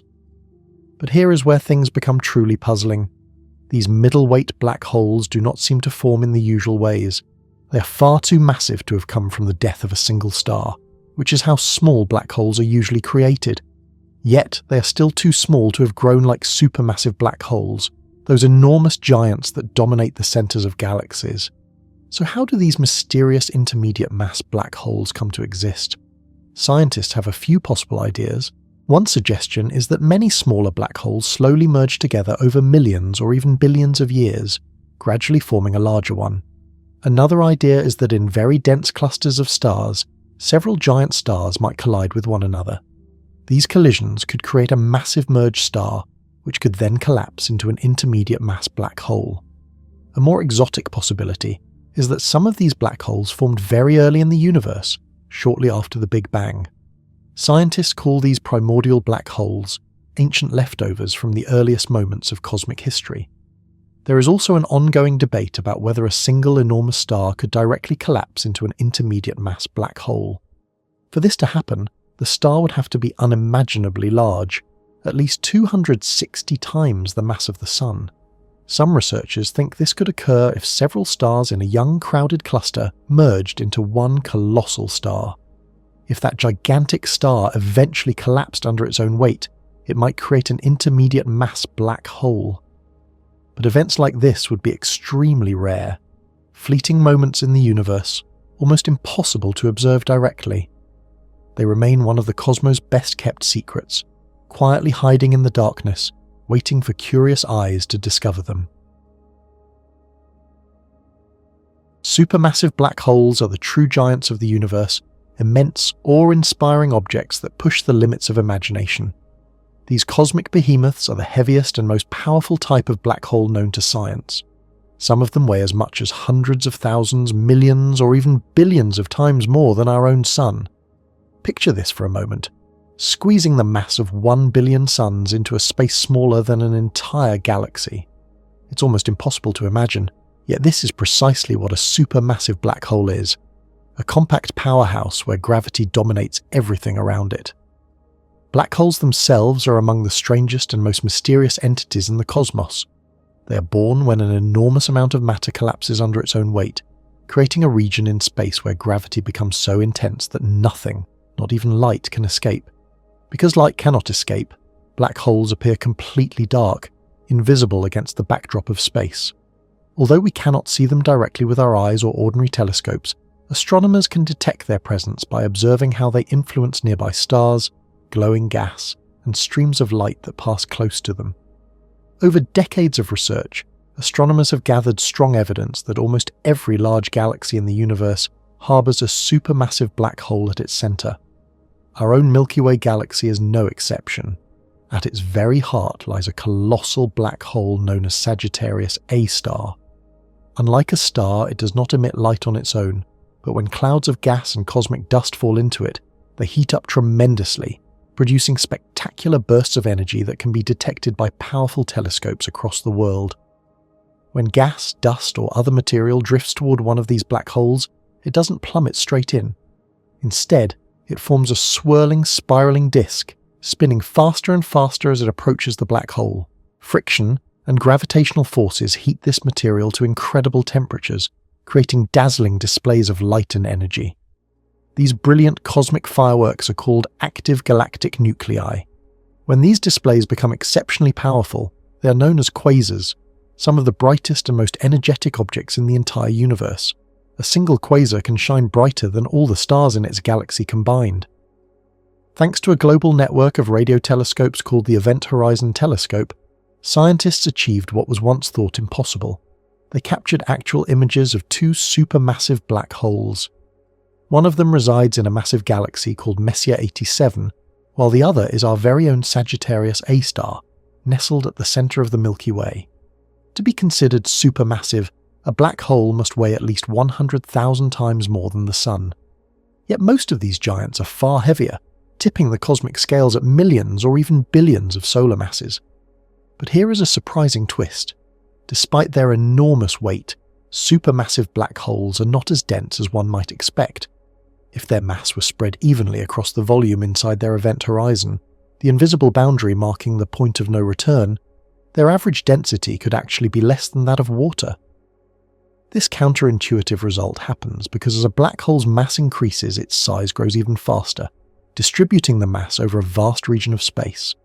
To help visualize this, imagine a black hole with the mass of 1 billion suns that does not spin and has no electric charge. Its event horizon, the spherical boundary around it, would extend nearly as far as the orbit of Uranus, the seventh planet from the Sun, about 19 times the distance from Earth to the Sun. And then there are the true monsters of the cosmos, ultramassive black holes. Even larger than supermassive ones, these titans can weigh more than 5 billion suns. Some of the most enormous known examples are thought to lurk at the centres of galaxies such as TON 618. NGC 1666, ESO 444-46, and NGC 4889. Most scientists believe that black holes cannot grow indefinitely, likely topping out at around 50 billion times the Sun's mass. However, in the year 2020, a groundbreaking study challenged this notion, suggesting that black holes even larger than this theoretical limit might exist. These extraordinary giants were given the name stupendously large black holes, or slabs for short. According to the study, slabs could weigh more than 100 billion suns. One potential candidate for such a cosmic leviathan may reside at the centre of the galaxy cluster called Phoenix A. The story of how scientists first discovered these astonishing objects is nearly as captivating as the black holes themselves. In the year 1963, a Dutch-American astronomer named Martin Schmidt was studying a mysterious object called 3C273. At first, astronomers believed it was a peculiar type of star, but when Schmidt carefully examined the light it emitted, he noticed something extraordinary. It showed signs of redshift, indicating it was moving away from Earth at an astonishing speed. According to Hubble's law, this meant the object was extremely distant, billions of light years from Earth, yet it shone as brightly as hundreds of entire galaxies. These remarkable objects were soon given a new name: quasars. By 1964, researchers had discovered 4 quasars. These mysterious sources were incredibly compact, no more than about 3 light-years across, yet they emitted mind-boggling amounts of energy. Something unimaginably powerful must be driving them. In the early 1960s, 2 scientists, Fred Hoyle and W.A. Fowler, proposed an explanation. They suggested that perhaps quasars were fueled by gigantic stars, burning hydrogen at their cores, with masses ranging from 100,000 to 1 billion suns. However, this idea faced a major challenge. The famous physicist Richard Feynman explained that stars above a certain size would become unstable, collapsing under their own gravity unless something prevented it. Later, Fowler proposed that perhaps these enormous stars went through cycles of collapse and explosion, which could account for the bursts of energy seen in quasars. Then, in 1972, 2 scientists named Appenzeller and Fricker used computer simulations to test these theories. They found that even if a supermassive star attempted to burn its fuel, it would inevitably collapse into a black hole. One of their models studied a star with 750,000 times the mass of the Sun, and as predicted, it eventually became a black hole, confirming that these cosmic powerhouses were behind the energy of quasars. Back in 1964, 2 smart thinkers, Edwin E. Salpeter and Yakov Zeldovich, suggested that the huge energy of quasars might come from matter falling into a giant black hole. They guessed that to make that much energy, the black hole would have to be about 100 million times heavier than our Sun. Then, in 1969, another scientist named Donald Lyndon Bell built on this idea. He explained that gas falling toward a massive object like a black hole wouldn't just fall straight in, it would spin around and form a flat disk, similar to how water swirls down a drain. This spinning disk would slowly move inward, giving off energy as it went.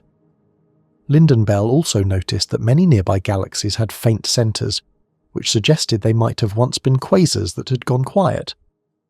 Meanwhile, in 1967, 2 researchers named Martin Ryle and Malcolm Longair suggested another interesting idea. They thought that strong radio waves from faraway galaxies could come from particles being shot out of the galaxies at almost the speed of light. Later, in 1973, they worked with Peter Scheuer and said that the energy for these fast-moving jets could come from the dense centres of galaxies, probably from the huge power of supermassive black holes. In 1970, scientists Arthur M. Wolf and Geoffrey Burbidge looked closely at elliptical galaxies, those shaped like round or oval balls. They saw that stars near the centres of these galaxies were moving much faster than expected. The only way to explain this was that there had to be a huge amount of unseen mass at the centre, much more than could be explained by stars alone.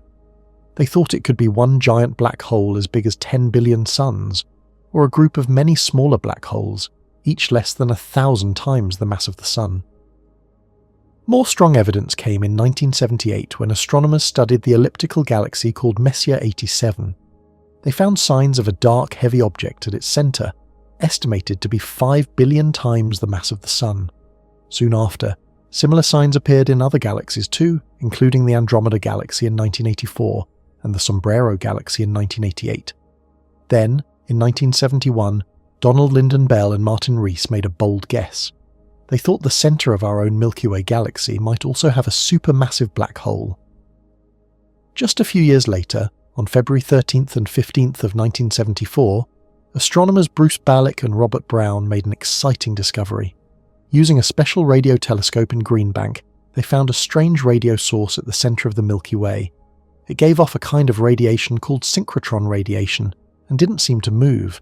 Because of its strong gravity, they realised this could be the first real clue that a supermassive black hole, later called Sagittarius A, was hiding at the heart of our galaxy. Things moved forward in 1990 when the Hubble Space Telescope was sent into space. This powerful telescope let astronomers see the centres of galaxies in much more detail than before. In 1994, one of its tools, called the Faint Object Spectrograph, looked at Messier 87 again. This time it showed gas near the centre spinning incredibly fast, about 500 kilometers per second, around a very small area. The only explanation was a mass of nearly 2.5 billion suns packed into a space smaller than 1/4 of an arcsecond. This was some of the strongest proof yet for a supermassive black hole. In 1995, a team led by Miyoshi used another amazing tool called the Very Long Baseline Array to look at Messier 106. They studied radio waves from water molecules called an H2O massa and found that the signal came from a disk of gas spinning around a tight object with the mass of about 36 million suns. The space was so small, just over 1/10 of a parsec, that a group of smaller black holes couldn't fit without crashing into each other. So again, the only real explanation was a single supermassive black hole. Another important discovery around the same time was made in the galaxy MCG-6-30-15. Scientists found a special kind of X-ray signal called the iron K-alpha emission line.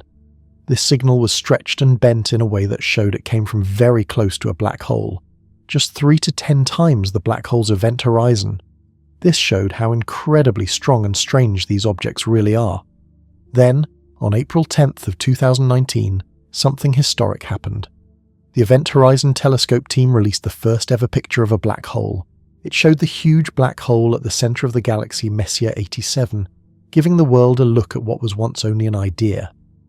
A year later, in March of 2020, scientists suggested that more rings of light might be found around that image, called photon rings, which could help us understand even more about these mysterious giants. Even today, scientists are still studying where supermassive black holes first came from. They know these black holes grow by pulling in gas, dust, and even other black holes. But how the very first ones, called seeds, formed is still not fully known. Some ideas say they started from black holes that were only a few dozen or a few hundred times the mass of the Sun made by exploding stars. Over time, these could have grown bigger by eating surrounding material. Other ideas suggest these seeds formed differently.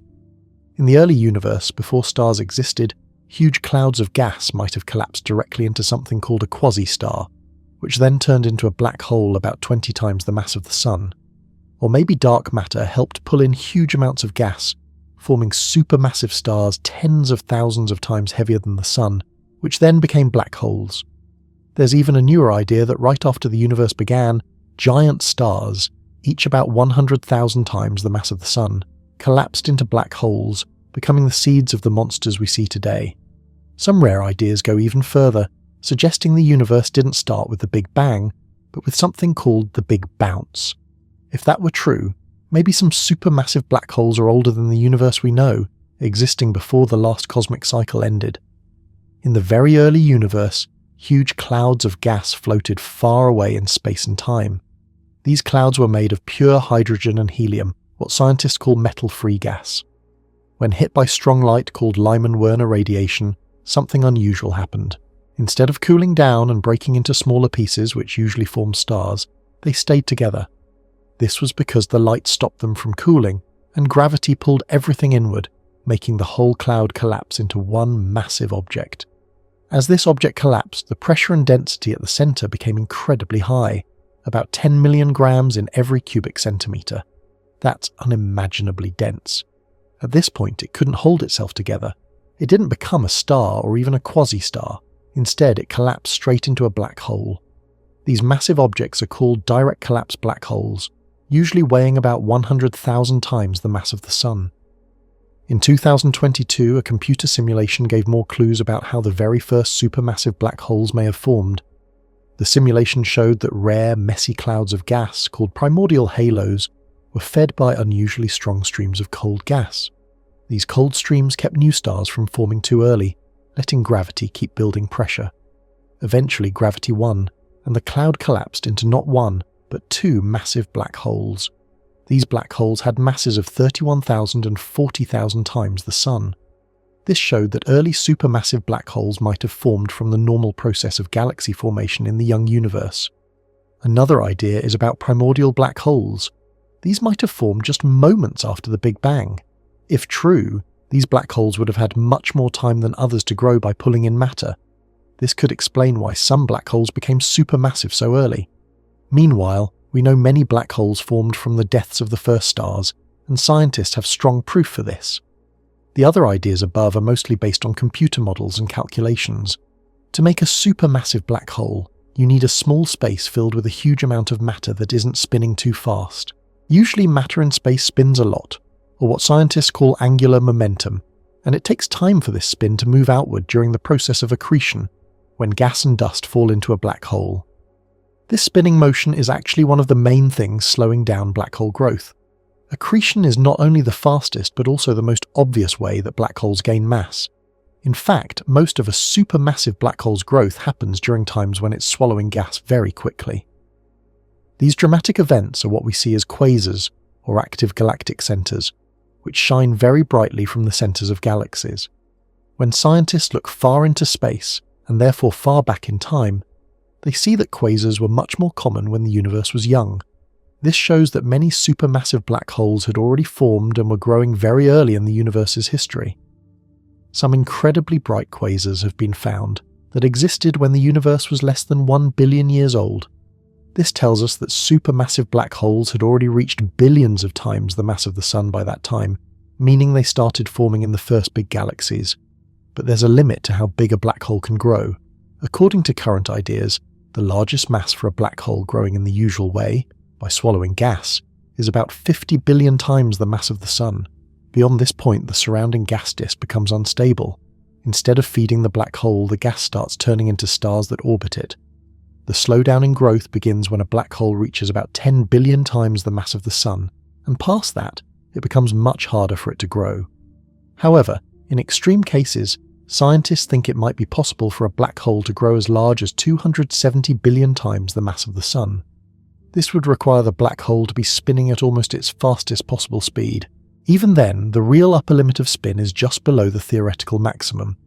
Near this maximum mass, something strange happens. The inner part of the disk around the black hole, the closest stable orbit, becomes larger than the area where the black hole's own gravity controls. When that happens, the disk can't form properly, and the black hole can't grow through accretion anymore. Also, reaching such huge sizes is very unlikely. To grow that big, a black hole would need to be constantly spinning in the same direction as the material falling into it. But in reality, the material in space often falls in from random directions. This randomness, called chaotic accretion, means black holes often get pushed in both directions. Sometimes they spin faster, and sometimes they slow down. Over time, these changes usually slow the black hole's spin more than speed it up. There's more.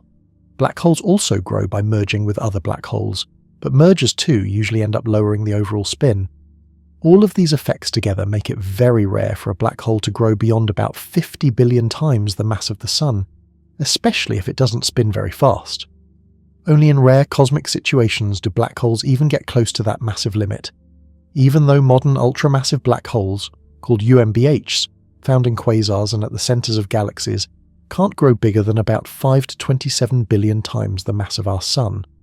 At least not through their surrounding disks of falling matter, and especially not given the current age of the universe. Some scientists believe that these cosmic giants might still keep growing far into the future.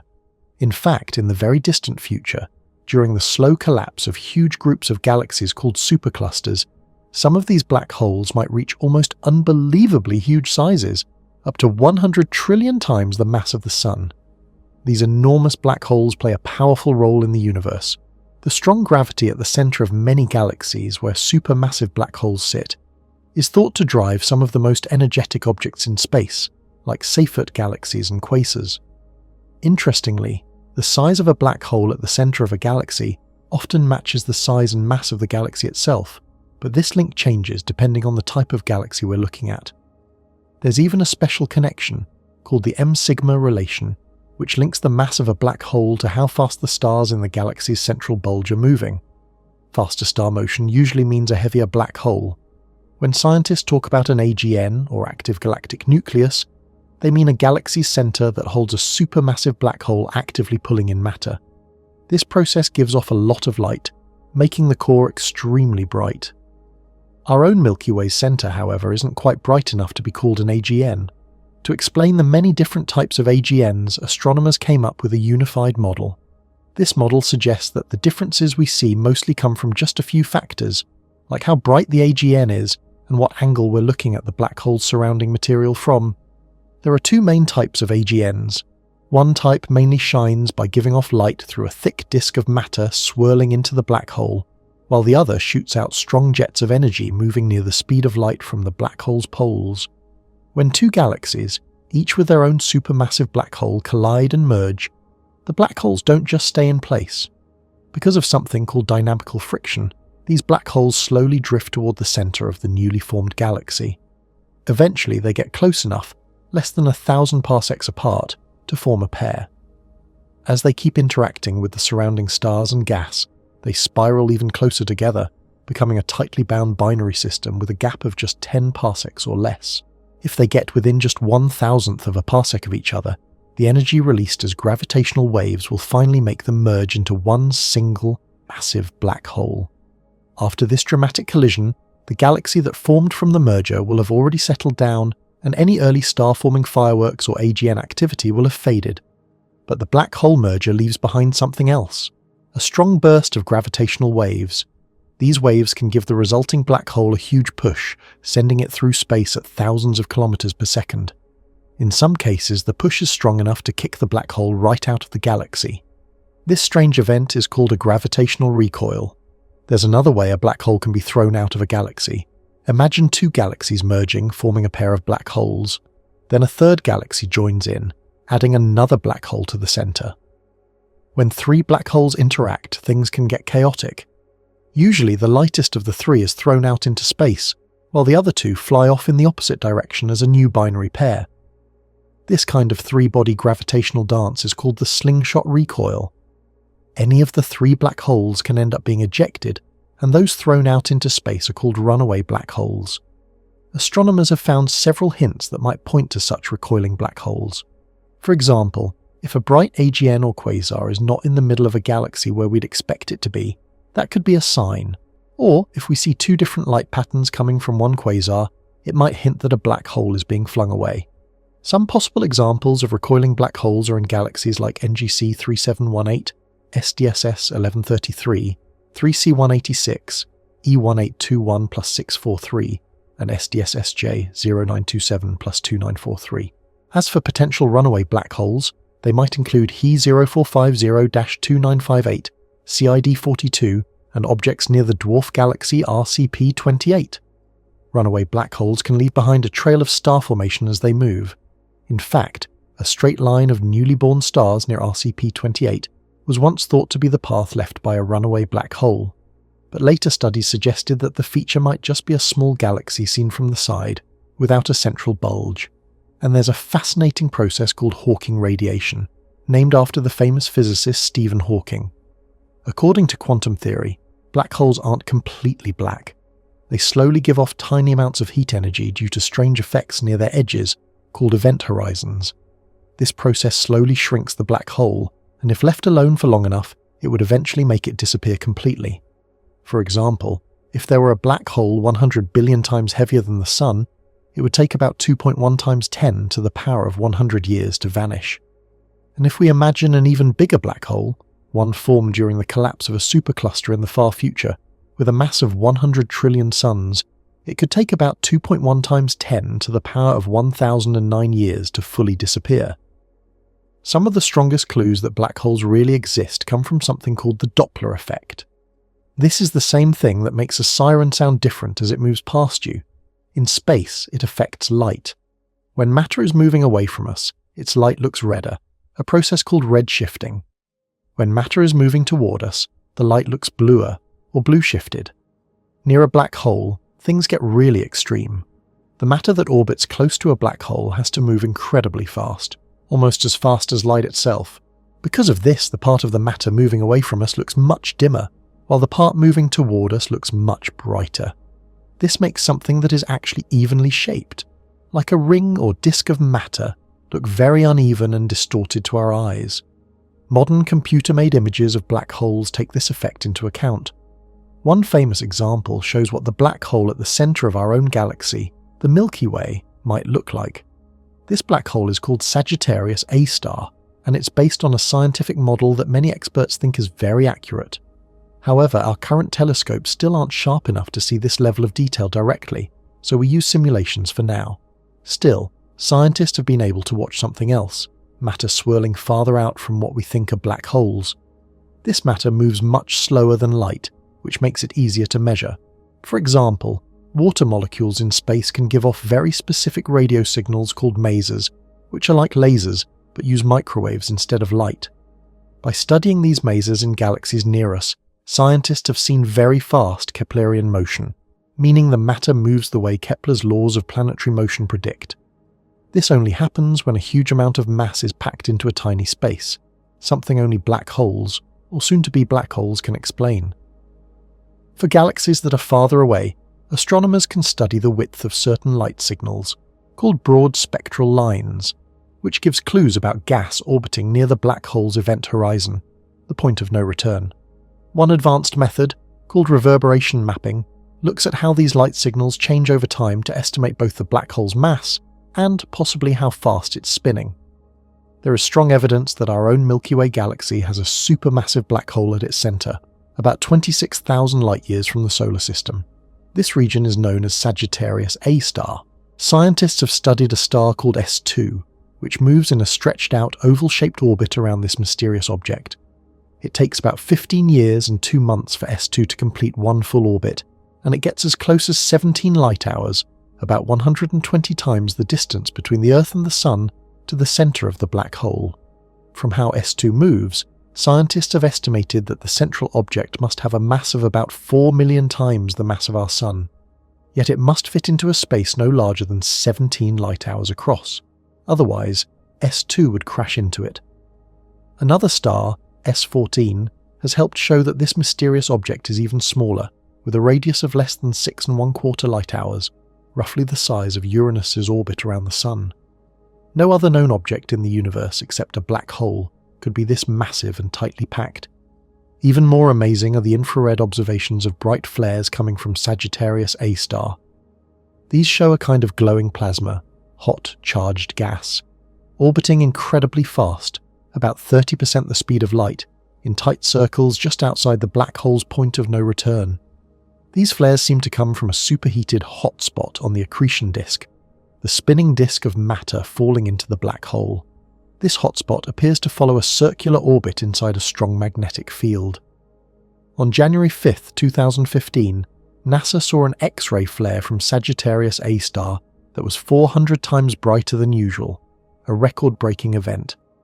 Scientists think this might have been caused either by an asteroid being torn apart as it fell into the black hole, or by magnetic fields twisting and snapping inside the swirling gas.